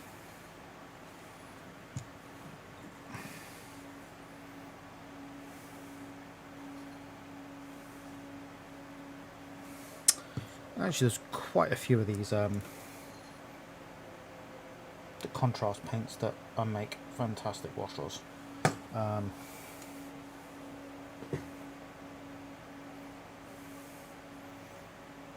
This and Gollum and Flesh are some of my favourites for washing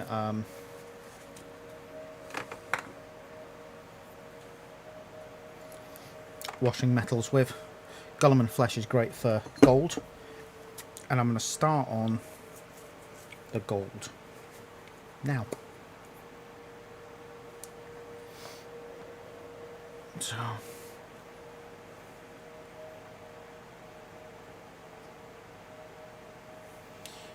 most of the gold I'm looking at is on weapon trim.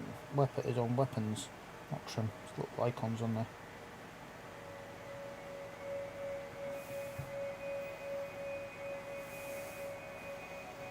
And a little icon.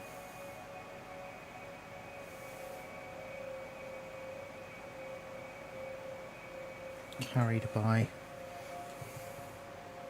my sister. So I think what I'll do is I'll get these, got the gold done on these lot. Get a wash. Yeah, got gold in front of her now, and then I'm probably going to have a little bit of a tidy up, because if I let it get too chaotic, I'll make you know, it'll get worse. So I'll put away all the paints except the ones that I'm using right away, and that'll be that. So she's got this is the Sister Superior. She's got big eye in front of her.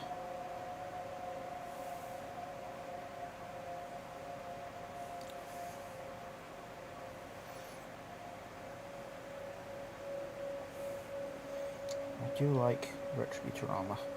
It's a really nice paint.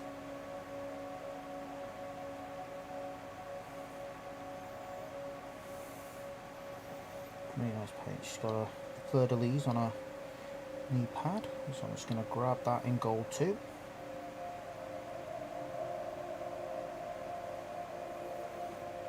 Fleur-de-lis on her, and sort of like a little, I think that's a shield, little shield there. Anything on her? Yeah, she's got a couple of, oh, that's on a piece of string, so I'll have to do that separately. The string separately. Oh, she's got a icon on the other side of her bolter.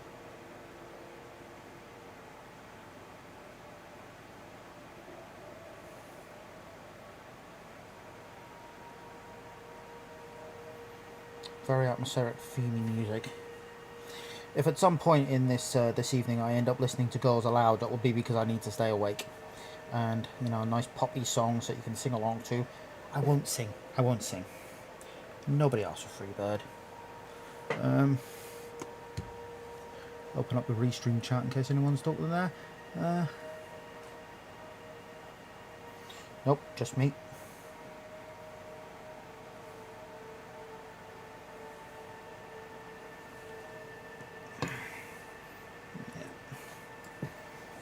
Now we have to start. Oh, this one's going to be an interesting one, because I did do a lot of gold on this one.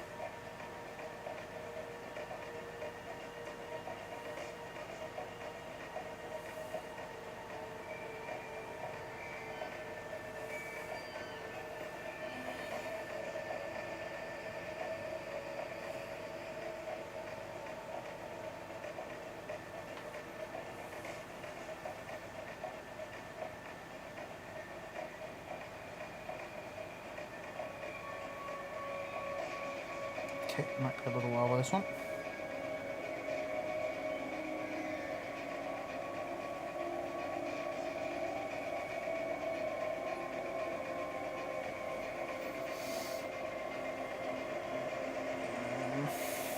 Lots of gold to paint on this one. This is the Simulacrum, the banner bearer.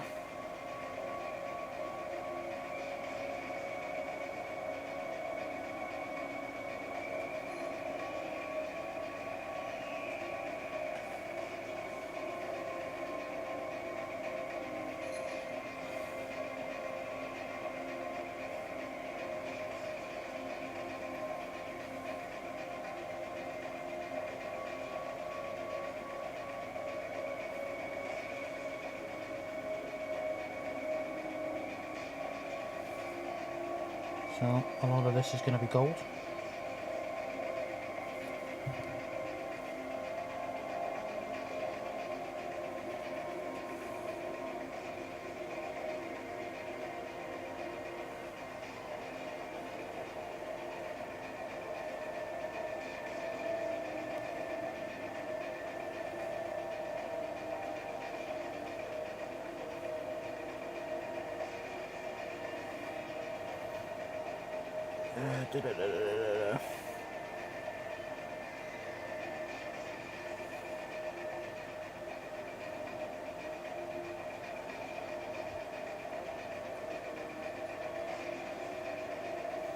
Got a bunch of snacks and I barely touched them all day.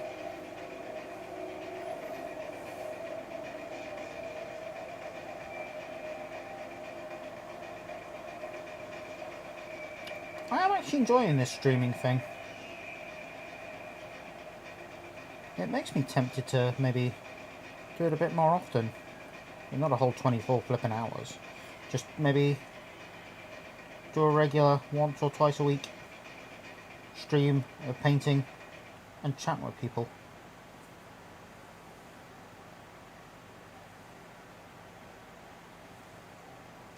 Certainly be something to look into. Maybe on a Sunday. Maybe a Sunday morning. Definitely going to look into it. Well, it depends, see what people want. But again, I enjoy doing it for me. It's just nice to sort of paint. And now people are occasionally chopping in and saying, get on with your painting, get on with your painting. It's fantastic.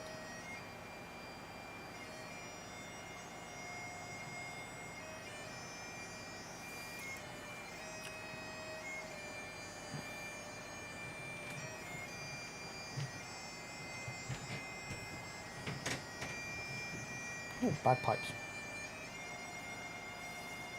I'm listening to the Traitor General soundtrack.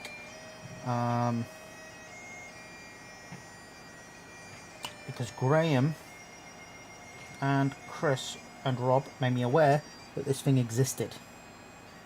So I immediately went out to local gaming clubs and I said, has anyone got a copy of this they could lend me? And I hit upon someone with a copy. And it is fantastic. It's so far quite good. Just,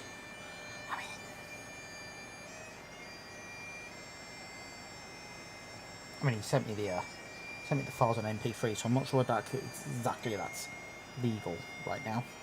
I don't know. It always feels funny with music, you know, because especially with stuff that's out of production or out of print. I'm not one for advocating piracy here. I'm just saying, it's a funny area where something's out of print or out of production. It's like, you know, the Star Wars holiday special. I mean, a lot of us Star Wars fans have seen the holiday special because we've seen pirated copies. You know, people bootleg recordings and that people have got from back in the day. That's how I saw it. I need to see that again. It's been years since I've seen it. I've never shown Megan and Lindsay it. They've both been adamant, I don't want to see it, I don't want to see it. Probably because I've told them how bad it is. And it is bad, is it not? If you have seen the Star Wars Holiday Special, you know what I mean. You know, it's like, it's really bad. It's terrible. But it's kind of fun in a way because it's like it's a proper throwback, and it's something that I really wish that Disney would actually put out on Disney Plus. There's a lot of Star Wars stuff actually on Disney Plus. I've got complaints that they haven't put on. Where's me Droids cartoon? Where's me droid? Yeah, where's me Droids cartoon? That's a big one. Where's Droids? I loved that when I was a kid. Where's me Ewoks movies? Get on it, Mr. Mouse. You fix it. I'd love to see. There's some stuff that I'd love to see a cleaned up version of Droids, you know, broadcast quality, because even when I was a kid, the quality of the cartoon broadcast, and I think it must have been BBC One, because I didn't really watch ITV, because I just never got on with it. Must be in the adverts. Or just, you know, we were really snobby. We weren't proper working class. But I never really watched ITV, I guess. I still don't these days, generally. I don't know why that is. Just ITV just doesn't... You know, I'm thinking of what to watch. ITV just doesn't switch on. I guess it's probably something I picked up from me grandma or me nana. No doubt. That's usually where all me silly stuff comes from. And of course, my mum watches Coronation Street, so... Well, I've been a soap fan ever. Well, there was one soap I did like back in the day. I used to watch quite often, and that was this soap called Dream Team on Sky One, based around a fictional football club. And it was just so ridiculous. It was like a proper American soap opera about a football team, and it was just all sorts of hilarity. It was sort of like essential viewing, because it was like, it was just that bad.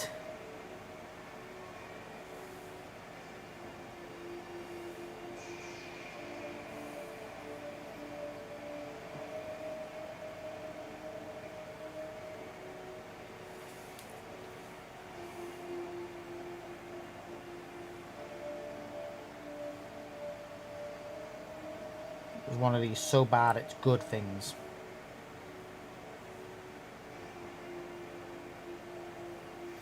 Right.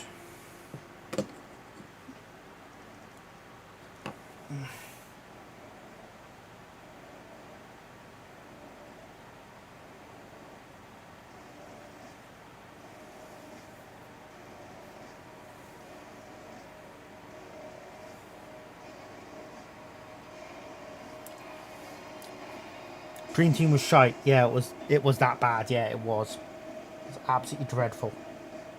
Yeah, Andrew's agreeing with me. It really was shite. It was just like, I think I caught a few early episodes, and it just had me hooked. It was like, how is this so bad? But it was... Some TV is just so car crash, you've got to watch it.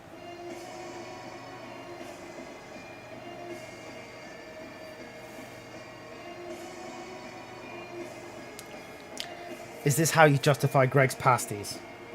No. I'm a northerner. Greg's pasties are the best. I will not hear a bad word said against a Greg's pasty.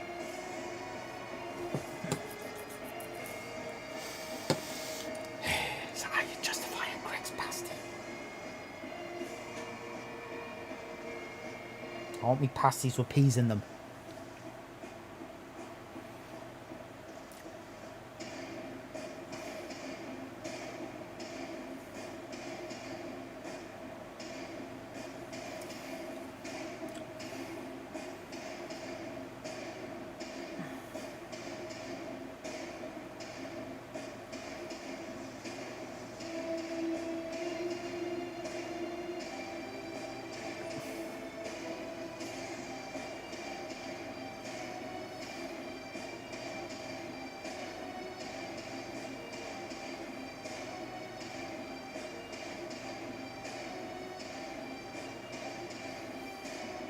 Oh, further leaves there.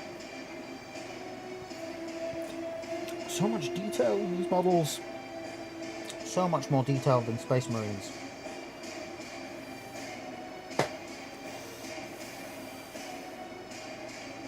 Well, mind you, if you haven't seen the new Space Marines, they've got a lot of details on them, haven't they? What time do I finish? 10 AM. I finish at 10 AM. I did give thought to doing it the way my good friend Kenny Wildman did his the other week. He did his for Special Effect. Amazing charity, by the way. Special Effect do gaming rigs for thing. Endred Haas commented, "Lol, Dream Team and the Trials are Harchester United." Yes, Harchester United. Oh,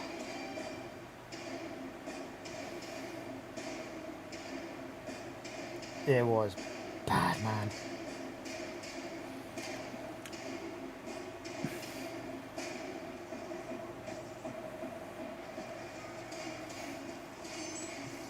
Still, at least it wasn't as bad as Footballers' Wives. I say that, I've only seen one episode of that. And that was when I was visiting my mother. And my mother is a right soap addict. She'll pretty much watch all the soaps. And all the trashy TV. Not that's a bad thing, you know, it's just what she likes. Not criticising my mother for that. Oh, is that a belt? I think I missed a belt. Catch it later. Jolly good, I'm off to play some Fortnite with my American pals. I'll pop back to bed. No problem, Andrew. You go have fun playing Fortnite. My nephew plays Fortnite. I've never really got on with it. Well, I say got on with it. I never even tried it, to be fair. It's one of the things that people keep telling me I should. It's like Graham and Chris are like, oh, you should come play Warzone.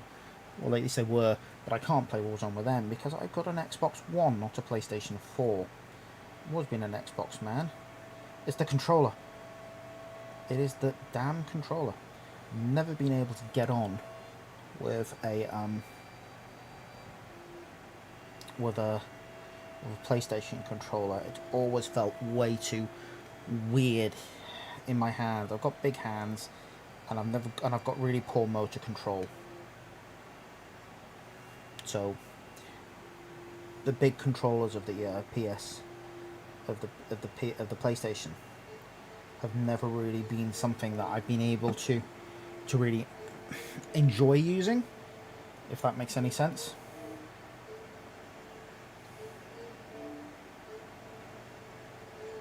For me, the finest Xbox controller was the second original Xbox controller. It was great. Mind you, the 360 controller was also a work of art. But just depends what fits your hands, you know.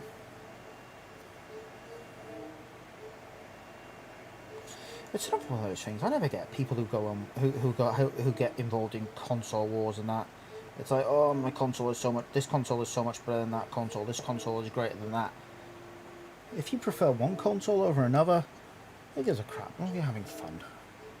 That's my attitude on it. As long as you're having fun in your way and not hurting anybody else, go for it. It was like when I was at school, you know. There was one kid, Aaron, who used to bang on. Oh, my SNES is so much better than your Mega Drive. I was like, and I was always like, can I come over and play on your SNES then? I was like, nah. Does my motor control make painting difficulty? Extremely. I can manage about one level of highlight, but that's about it. I know I am limited in my painting ability by the motor control. But again, it's accepting limitations and doing the best I can within those limitations. And trying all the time to do better. And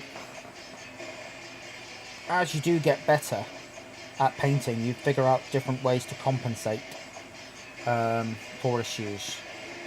I mean, Rob has some motor control issues. Robin, who also paints with us, and if you see his paintwork, it's amazing, absolutely amazing. He puts a lot of painters I know to shame. But again, he's taught himself techniques and ways around that take into account his issues. You adapt. I am I've said it many a time before, I am a okay tabletop standard painter. I would like to get better. I accept I have limitations.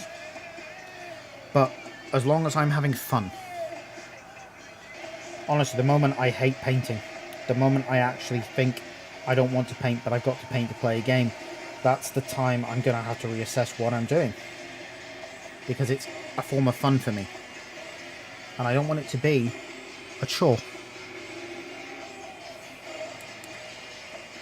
So I will paint until such time as it stops being fun. But I can't ever see that because I do enjoy painting. Everyone needs an outlet.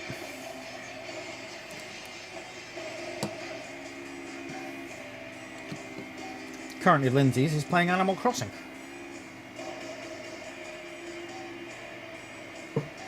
Then again, that is something I have noticed of a lot of my friends, especially my female friends, that games like Animal Crossing, especially in this pandemic, have been absolutely vital for them. I don't know much about that game. It's not my cup of tea, but from what I hear, it's sort of like come out at the perfect time. You know, people are stressed out and they need something that's not that stressy. Unlike this music, which is a bit, it's a bit intense. What track is this? Wage War. I guess that title fits.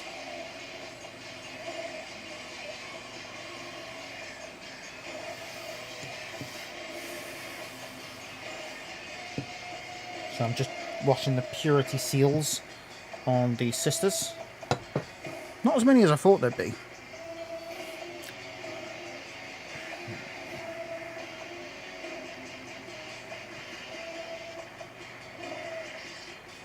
Done on the Pentanent engine. And now the Pentanent engine, I think that Corax White is going to be... Grab some Cassandora Yellow.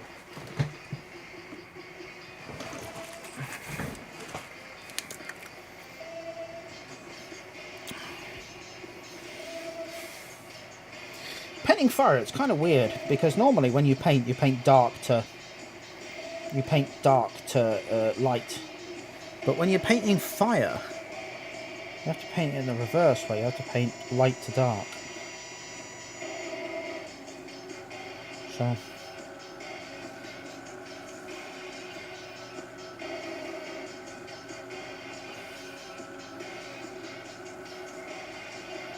it's quite fascinating in that way.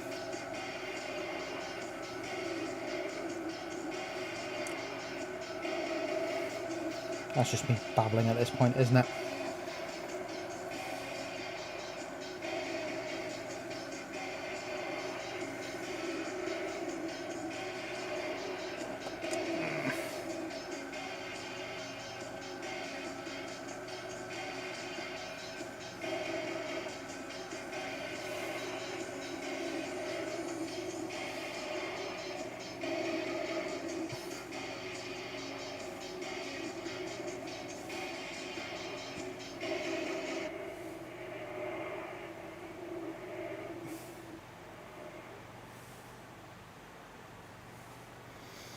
These Pentanent engines are proper horrible minds in the law.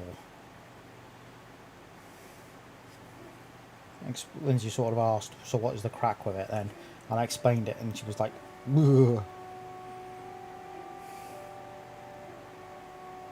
I was like, I tell her, it's a grim dark universe, you wouldn't like some of this stuff. And she's like, can't be that bad, can it? And then you tell her about it. Hey Mark! How are you doing? How's it going? It is going fine, although obviously I am not painting this anywhere near to the same standard that you would paint it. I just realised I've missed stuff a bit, you know, but it's going alright. It's going alright. I should actually hit you up, Mark, for some tips and advice. I didn't think. We're currently listening to the Traitor General soundtrack, if anybody is wondering.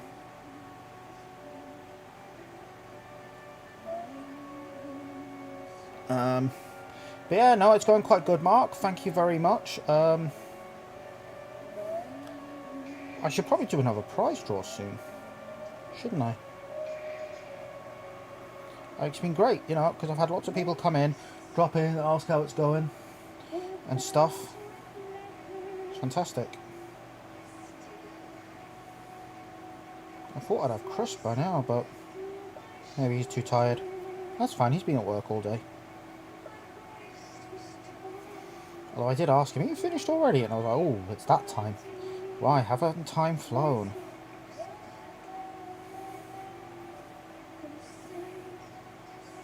So I'm just tidying up the Penitent Engine pilot's trousers with some Dawnstone. And shortly I'll be highlighting that with Administratum. Have a look at my other Penitent Engine and see how where have I put it? There it is. See what wise I've done. I don't want to do the same colours because these are you know, makeshift pieces of equipment. What I will do while that is doing is, it don't matter how good you are, as long as you're happy and proud of your work. Yes, that's exactly what I say, Mark. As long as you are having fun. It's sentiment I fully accept, I fully agree with, absolutely 100%. It doesn't matter if you are the world's worst painter and you literally are just dipping your models in emulsion. As long as you have fun and feel good. Ask anything I want. I probably will at some point. I've got a question about a particular paint and how I would go about highlighting it. So what highlight colour you would use given the wash I want to use on it. So I probably will ask you at some point, because I appreciate you are an incredible artist. Mark, Frostfiend Studios, for anyone who's interested. He paints some amazing models. His Night Lords are a thing of beauty. And oh my god, he's a demon with demons in Heresy. What a demon. We shouldn't encourage him. Right, I'm just going to get Core 4 Brown down. And I'm going to start putting a bit of highlights onto some wood. Oh, come on, what is it then? Okay. Okay, Mark. I was going to ask you privately because it's not really related to this, but alright. I have seen a colour on the Citadel website that I am thinking for my Deathcore. Now, it is, interestingly enough, called Deathcore Drab. I'll just wash my brush. I'll just actually find it and pop it in and pop it to you. And I want to use this to paint my Deathcore Krieg. Because I think it looks a really nice colour. And my curiosity is, that's the US site, but doesn't matter. I'll just reply to your comment with the colour link. There we go.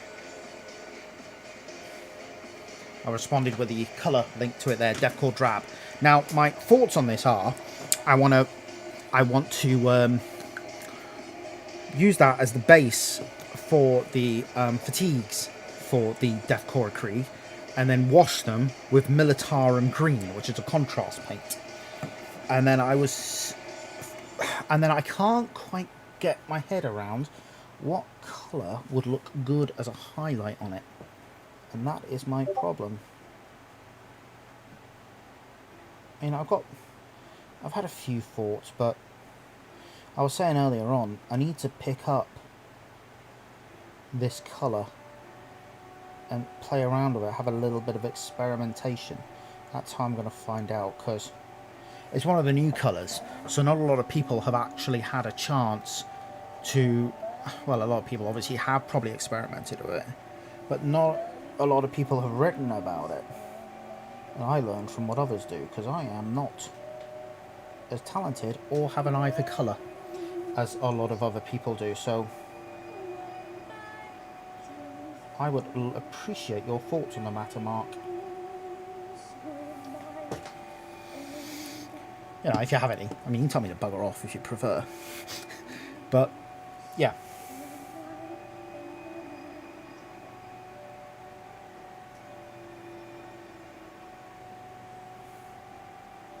Okay. so that's him done there. Do I have Stormhost Silver out? Because I need to do his little screen. I think I may have put that away. Okay, put that away. So I'm going to put him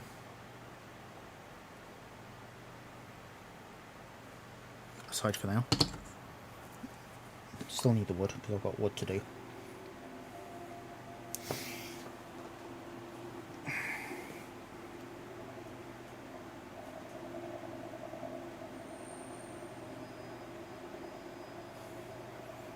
Still got lots of wood to do.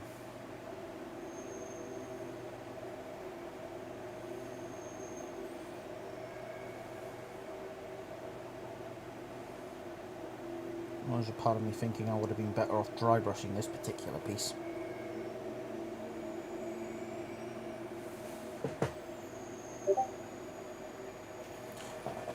Do think I would have been better off dry brushing this particular piece.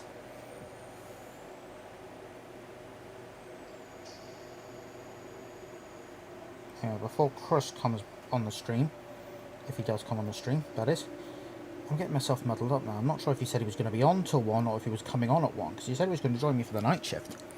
So I'm not sure which he meant.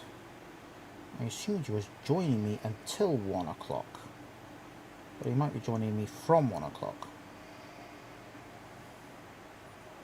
I'm happy either way.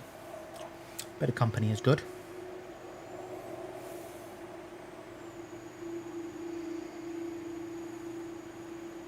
I might have to go away and feed the cats, because Lindsay said she was going to come down and do it. And I've got Jenny mulling around me, going, food, food, food.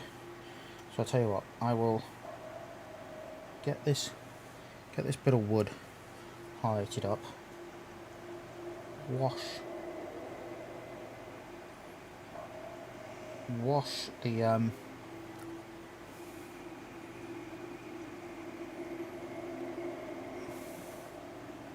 wash the gold,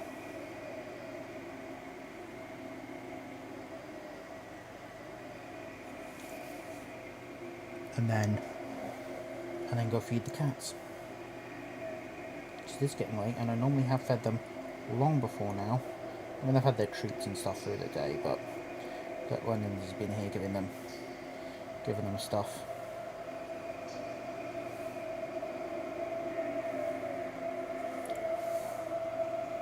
Oh, let's take some painkillers soon.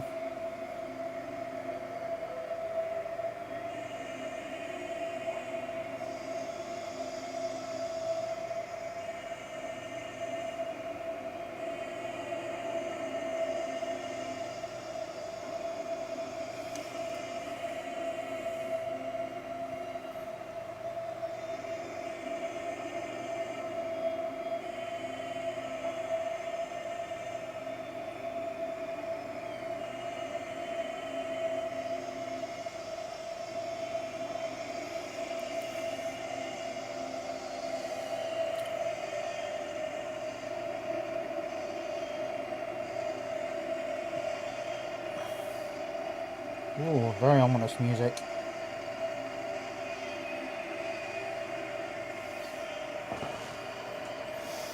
Yeah, I'm relatively happy with that.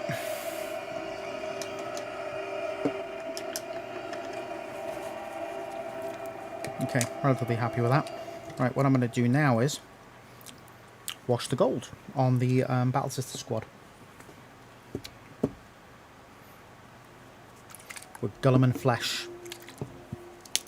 And then I will take a break and go feed the kittens.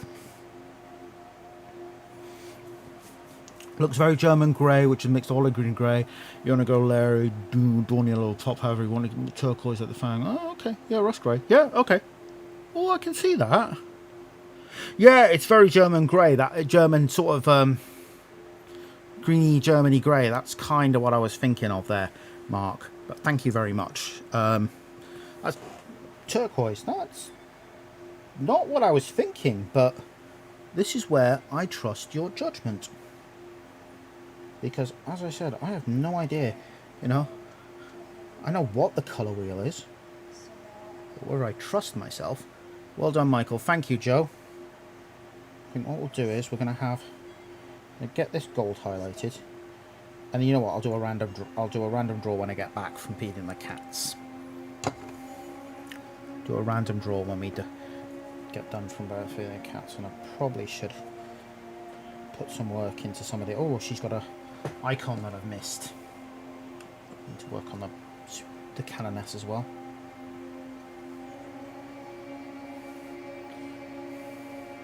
But yes, it is that whole drab German field green that I like about that colour.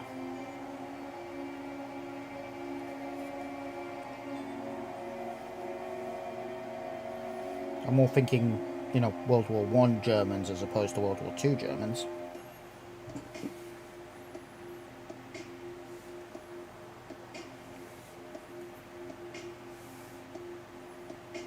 That is a thing, actually, I was thinking the other day.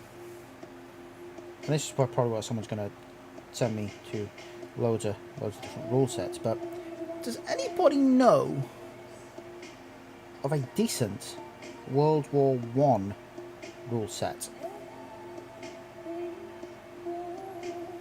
Because I guess it's a bit funny, because World War I wasn't really a... It's... Oh, yep, Night Lord's Invasion, yep. Yep, 8th Legion Invasion.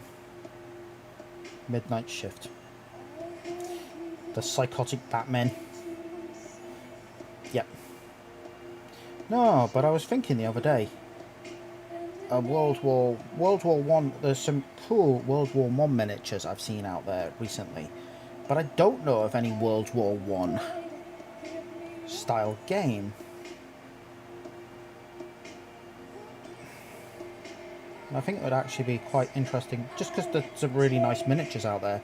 I've seen some really nice French, really nice German models, a couple of Austro-Hungary, and it's like they look really quite cool, because they're like, depending on the era of war.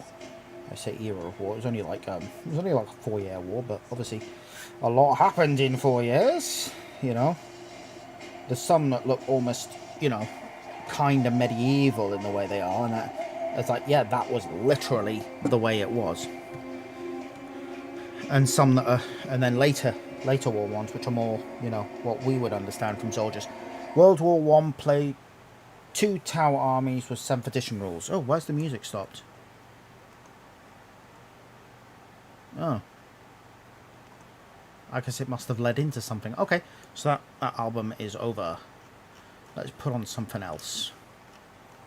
So what I'm doing right now is I'm painting... I'm going to put on the Dark Future soundtrack. Dark Future Blood Red State. Dark Future, now that was an old school game. It was basically a tower with 7th edition rules. Yeah, that does sound like a thing, you know.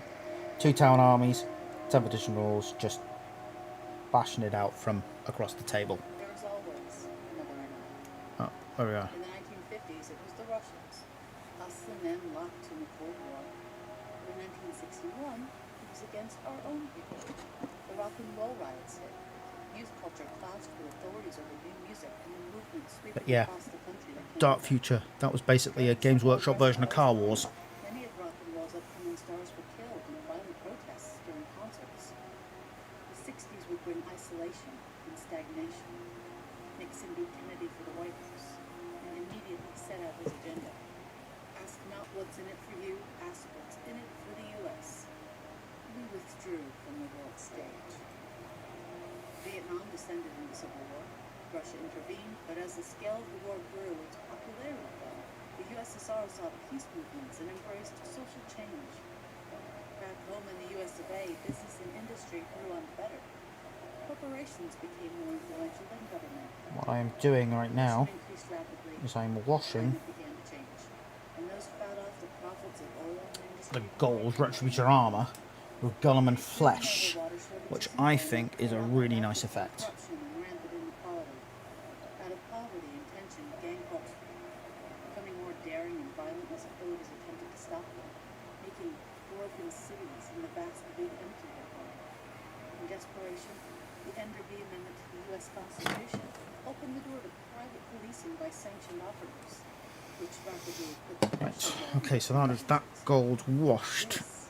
This is the dog-eat-dog world we live in today, where the gangs and the So what I'm going to do now is just pause this a minute. pay their bills. I'm going to go feed the cats. So I'll be back in a few minutes. Welcome to the land of the free. North America, 2025. Just pause that music a second. And I will be right back. Joe Freeman has donated £20. Thank you, Joe. You are amazing. You're amazing. I'll be right back in a minute and I'll add your tickets to the raffle and I'll run one.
Hi guys, I am back. Just trying to feed the cat. She is she's an old girl. She's 17 and she Did you give her patty or? I gave her a bit of pate, but she wasn't interested in it. There's one half open in the fridge that's literally just been opened. Yeah, Bonnie, draw this. Come on. Yeah, one of the cats is, she's 17-year-old girl. What am I going to use them as? Survivors of the Dark Age Militia. Yeah, a bit of both. Bit of 40k and a bit of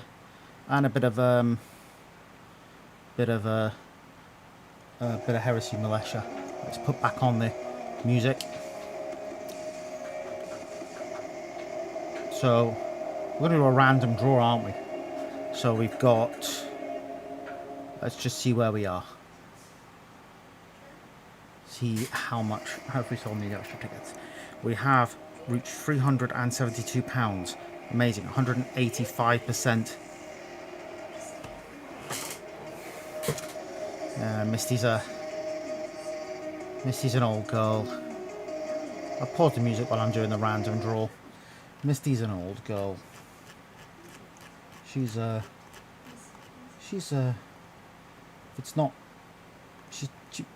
proving difficult to get to eat sometimes.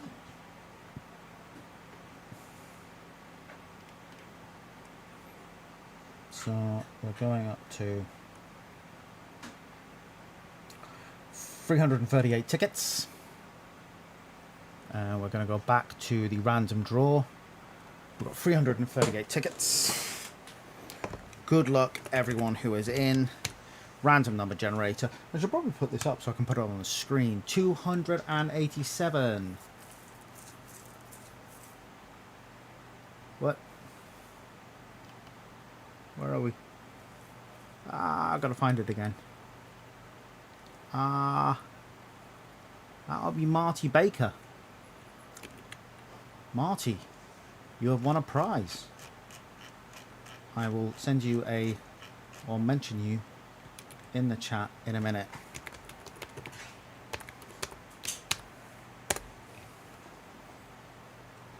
So I will mention you in the chat in a minute. I'll just pop it into Restream.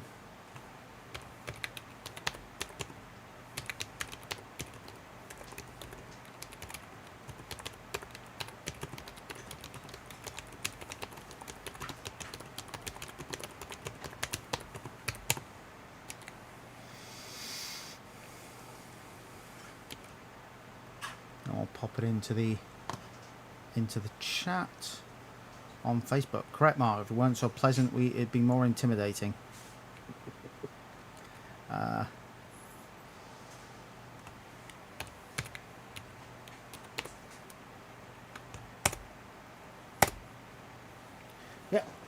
So always nice to see someone win a prize. It's not the best. It's not the best collection of prizes in the world. Do me best. There is one big grand prize.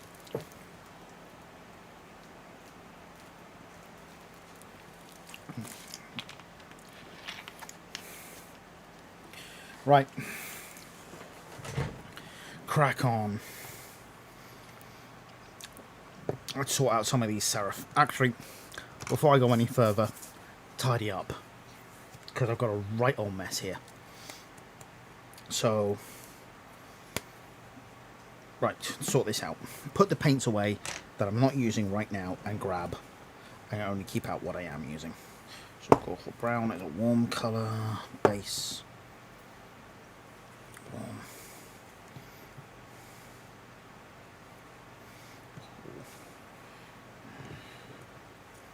Sorry, just sorting out. Put the music back on.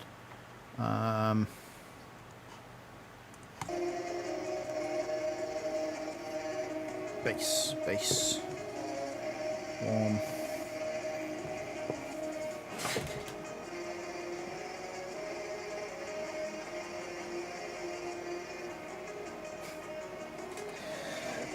Cat is eating, but only a particular type of food.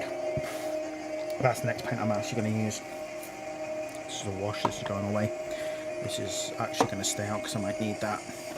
This is one of the next things I'm going to need. Wrong colour.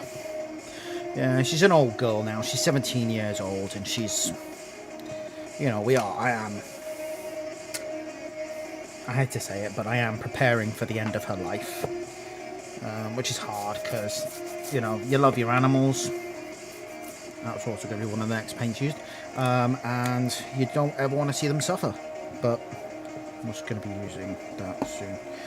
But sadly, there does come a time in their lives where you've got to prepare for that end. You've got to be prepared for them to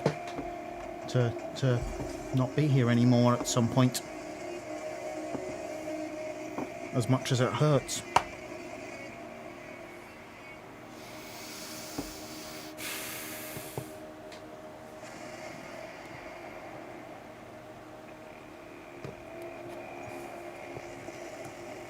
It's life, unfortunately. They can't be here forever. Getting all depressed now. But you know what? She's still fighting for it. She's still she's still going strong. She's just, you know, now she's just having a little bit more indecisiveness over her eating. She's got some dental problems. She's at the vet's again on Monday. Hopefully she doesn't need any teeth out, because on a cat her age, we're told that dental procedures can be really bad. You know, for them, not as in cost-wise. As in, you know, very dangerous for them.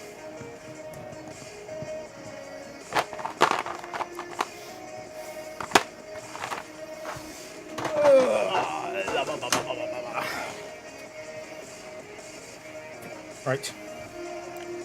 That's a detail brush.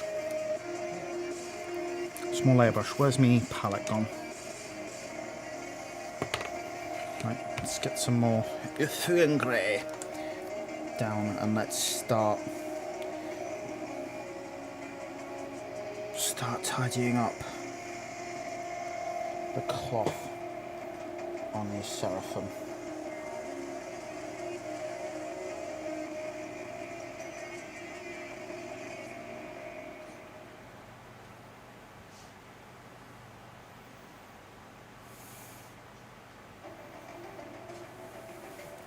Now, she has decided these days. Where have I put that? I've got so much white on this. She's purring as she eats.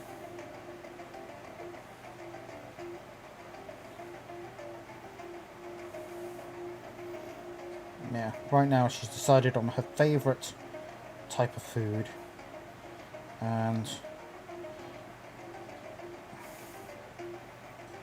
that is what she likes to eat.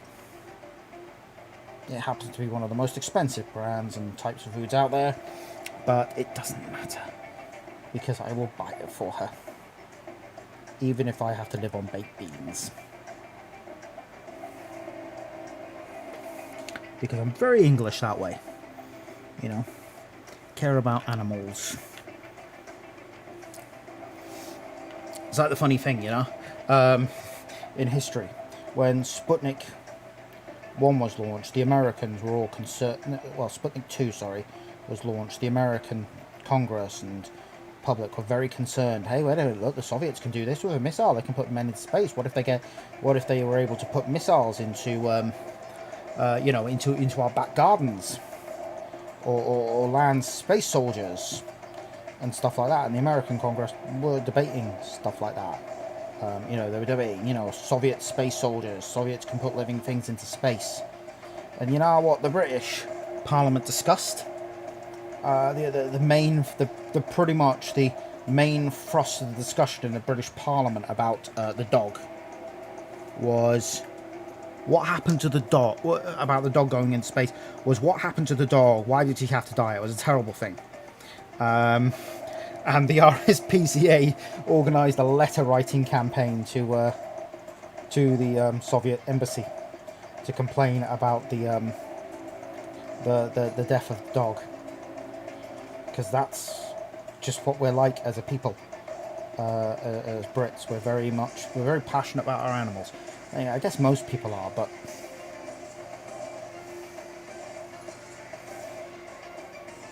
like my sociology teacher at school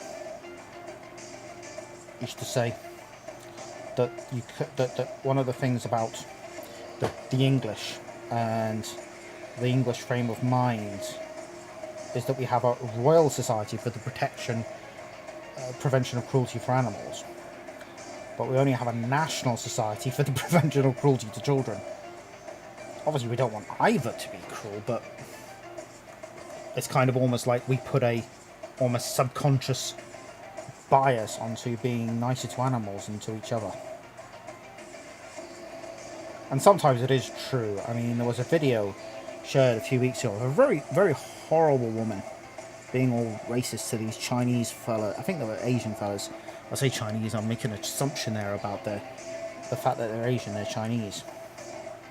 But Asian fellas, well, Far Eastern fellas.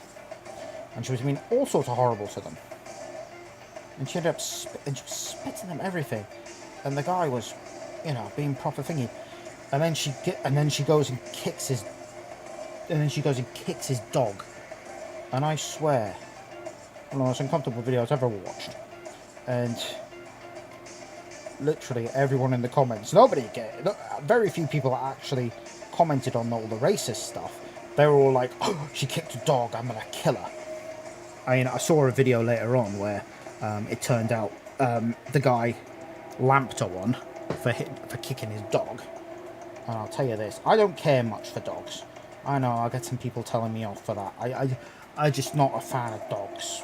I've got a personal history behind it. My wife was attacked by a dog. Since then, I've been a bit wary of them. Lindsay reckons I've got like post-traumatic stress disorder or something from it, but I think that sounds like rubbish to me personally. I'm just, you know, wary of dogs. I'm just less keen on them these days. But I tell you what, if I saw someone kick a dog, I think I'd probably give them a good lamping as well. I'm not a violent. No, because Lindsay probably would do it. No, I'd stop.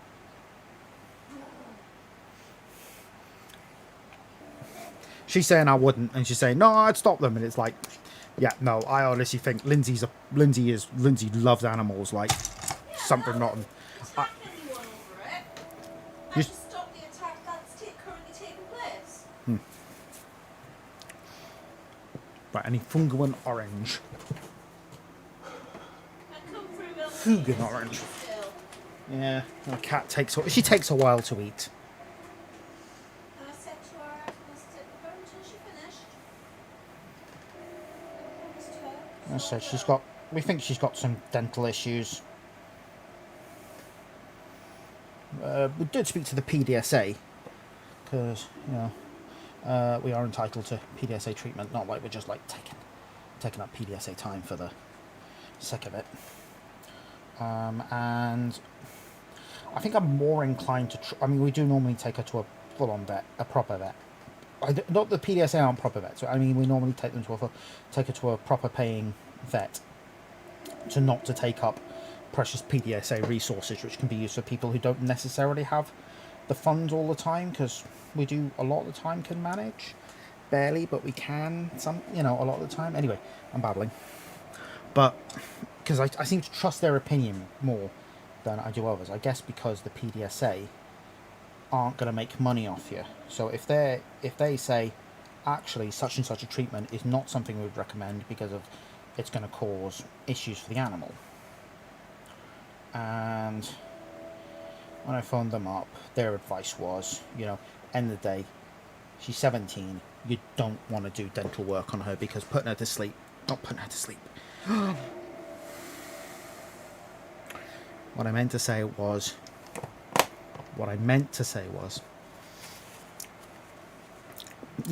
knocking her out. For it, at her age, carries a lot of danger. So they suggested mashing up her soft food with water. She did not like that at all.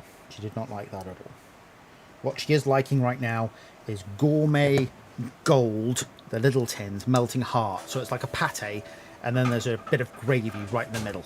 Oh, she loves them. It's kind of like food mashed with water, just food mashed with fancy gravy-like water. Yeah? Yeah. Sometimes I think she's just playing us to get the good food, but I don't know, like, because she had regular pate first. yeah, she had regular pate first, and as soon as she had the melting hearts, that was it. Yeah. That was all she wanted. And it costs the same. It does She's cost got the to same. know that, like. Oh yeah, we tell her it costs more. Right. Hello, Bonbon. It's a Bonbon. Misty's eating Bonnie. Bonnie. I should probably tell you about, again, I've got what, 4 people watching right now? That's cool, considering it's like 13 minutes, 1:45. That's fantastic. But I'm gonna tell you again. I'll probably tell again a couple of times tonight. But the reason I'm doing this is for a charity called the Willow Foundation. Now, if you are keen on your football, you remember Bob Wilson, former Arsenal goalkeeper. He had a daughter, and sadly she passed away very young. And he set up this charity called the Willow Foundation. And what the Willow Foundation, in her honour, what the Willow Foundation aims to do is to provide special experience days for young people. So we are talking 16 to 40 here. Or is it 30? Anyway, young people. Those in the gap, those that... I'm going to get the ages, because I'm going to forget it otherwise. 16 to 40-year-olds. Okay, so those people who fall in the gaps, because you get a lot of these schemes for like special days out for people with serious illnesses, and they tend to focus on children. Quite rightly so, because when children get seriously ill, that's absolutely tragic. Absolutely tragic. I've been through this with my nephew, Dylan. If you are watching at any point in this, hello, Dylan. I doubt you will. He's too cool for his Uncle Michael now. 13, so, you know. It's all Xbox, Fortnite, Warzone, and that stuff. Way too cool for his Uncle Michael now. Aww. You're not too cool for Willem. No, I'm not too cool for my younger nephews. No, you're Uncle Monkey to Willem. Yeah, Uncle Monkey. Yeah, don't say it like that. You love it and you know it. I do love it. I do love that he calls me his Uncle Monkey. Anyway, yeah, so Willow Foundation. Here, Uncle Monkey, have a cookie. Oh, okay, I'll have a cookie in a minute. I'm gonna have the other one. Yeah, so Willow Foundation, what they do is they organise these special days out for young people with serious illnesses. Now, one of my best friends growing up, Lee Dunford, was seriously ill with Hodgkin's lymphoma and battled that horrible disease for 4.5 years. Unfortunately, he didn't survive his battle. But one of the amazing things that the Willow Foundation did was they took him and his school band, and they took them to London, and they spent a day in a recording studio, a proper full-on recording studio, and laid down a track, a proper, you know, with an industry respected producer. They made a track that they've written. I mean, that track was eventually played on BBC Radio Suffolk on the day he passed away.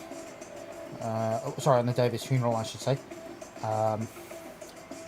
Amazing, stuff. And they really looked after it. They really looked after him. They gave him that, and ever since then, his friends and family, not so much me because I'm up here, organise a music festival, Leastock, in Suffolk, and they bring in bands. They've had some amazing bands in the past, Space, Bewitched, etc, etc, etc. You know, some proper. It's a bit of a retro festival, to be fair, but that's awesome because that's just my cup of tea. Actually, if I'm perfectly honest, and they raise a lot of money for the Willow Foundation, who are as I said, amazing charity, do great stuff for young people with serious life-changing diseases.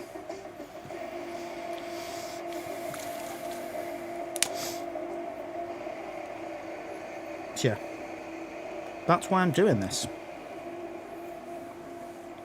And one of the reasons is obviously, for very obvious reasons, Lee's stock has had to be cancelled this year, so that is money that won't be raised this year, which is very, very sad.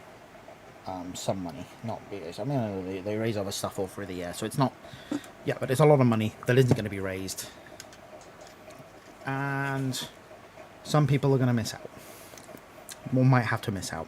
You know, the charity might have to make choices. I don't want the idea of that. Not pretending I can replace a music festival's contribution, but I can do a little. I mean, with what we've raised, 372 quid so far. You know, what's that? That's going to get someone a hotel room, isn't it? It's something. When it comes to charity, they all say every little helps, and I think that's true. Every quid you put in a charity tin for someone who's doing something to help someone is amazing.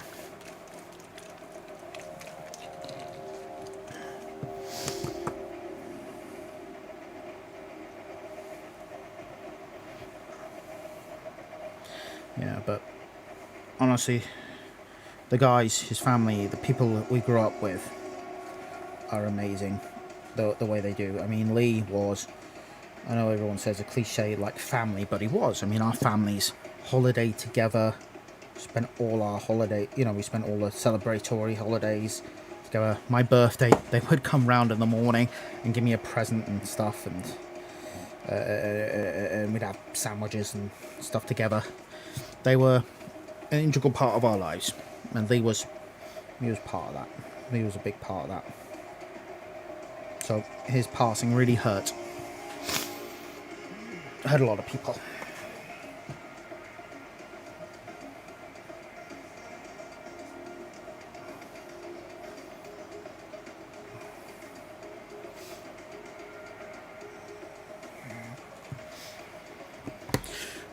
But in his name, a lot of good work has been done. So yeah, Willow Foundation. The link is in the description. If you want to donate, fantastic. If not, spread the word. Spread the word about this amazing charity. Right, let's get some more Seraphim work done. Hello. Yeah. Boo. Is Chris with you? No, he said he was gonna join me, but I think he must have fallen asleep. That's all right. It's late. It is late. Let's get the white scar out. Oh, Mr. Mills. It's all right. You have no obligation to join me.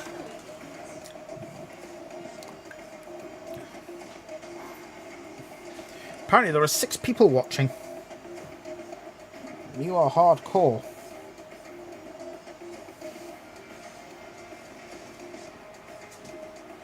Hardcore!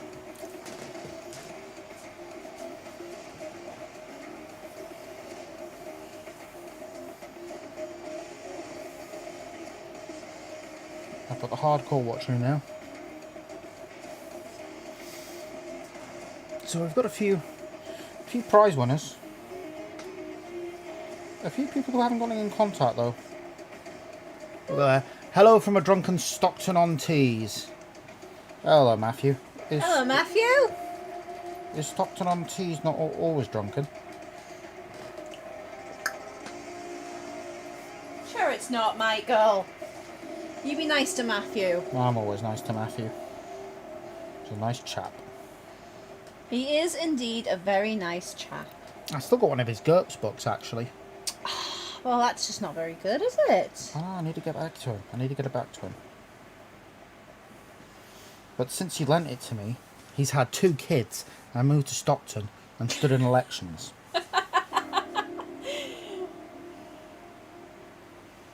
Yes, you've kind of been nice, Matthew. Sorry, nice. busy Matthew. Be nice to Matthew. I will always be nice to Matthew. I'm always nice to everybody. Are you? unless you're a nasty person or an evil person. What about me? No, Yeah. it was nice to me. I'm always nice to you. We'll have to agree to disagree. Hey, didn't I bring you chocolate the other day? Did you? Yeah. All the above is true. So busy. Yes, you are, Matthew. Especially with 2 young kids. I mean, I can't imagine how busy. Actually, can imagine a little bit because I've seen your sister. She's got 3 of them. Yeah, my sister has 3 under 5, and she never has any time to herself. Insane. Oh, Rusty's done. And you know what? What? Considering there was 1.5 tins of patty in there, Michael. Wow. Do you want the rest, Bonnie? She ate 1.5 tins of pate. No, maybe 1.25, I'd say. 1 1/4. I'm done, Mist. No, Bonnie does not want the rest. What's Try that? Jenny for it. What's that face for? I think it must have been because of the kids and, you know, lots of kids, hard work. Just commenting on your smiley. Or is it drunken? Well, your emoji, Matthew. Smiley. That's not the word these days, is it? Smiley is so, Even though we didn't use smiley then, that was just one. It was emoticon. Oh, good point, yeah. First evening of adulting with other household. Distance tonight in 18 months, yeah, I can imagine. Not only have you had the situation of kids, and, you know, that's always stops you, but... Yeah, we've then had the pandemic. Pandemic. Yeah, Smiley, so 90s. It is so 90s, isn't it? Yeah. Yeah, so there was emoticons and then there were emojis. Emoticons and emojis. See, we're not down with the kids anymore. No, we we're got not. old. Got old. We're no longer down with the kids. Mind you, tell you what I find annoying, right? And I'm going to go, what grinds my gears is when just what grinds your gears, What Michael? grinds my What grinds gears your is when you've got a gears? modern, is when you're trying to put in an emoticon, and you get You get an emoji after and it. you get an emoji instead, and it's like, no, I didn't want to put in an emoji. I wanted to put in an emoticon, and it's like, please do not. My daughter is very much sick of the sight of me. I would say that our pets are, but I've worked from home for a decade, so I think they'd be more concerned if I wasn't at home. No, I can get that. But yeah, I mean, if your kids have been used to things like nursery and seeing other kids and other adults, then yeah, I definitely get that they can be getting bored. I know Rob, co-host, no, you were definitely not going out at this time of night, Donnie. read his next comment. You know what grinds my gears? The youth. The youth. Yeah, the youth. The youth. The youth. No, I shared an article yesterday, which actually, you know, Archie, my mate Archie, he was like, "Why are you?" out, Bonnie? He was like, "Why are you showing this article? Are you getting angry at the kids?" What it was is that kids in America are using the fact that you've got to wear masks now, right? And they're putting their masks on and like wearing like grey-haired wigs and doing their faces doing up. their faces up to look in old makeup, because you can't see the face, and when you can't see the face, it's harder to judge the age. And they're going into, you know, the booze stores and getting served like vodka and stuff as old grannies, and it was just like, you know what, that gives me great hope for the youth. It's like, you know, taking advantage of the situation. Fantastic. Not that I'm condoning underage drinking.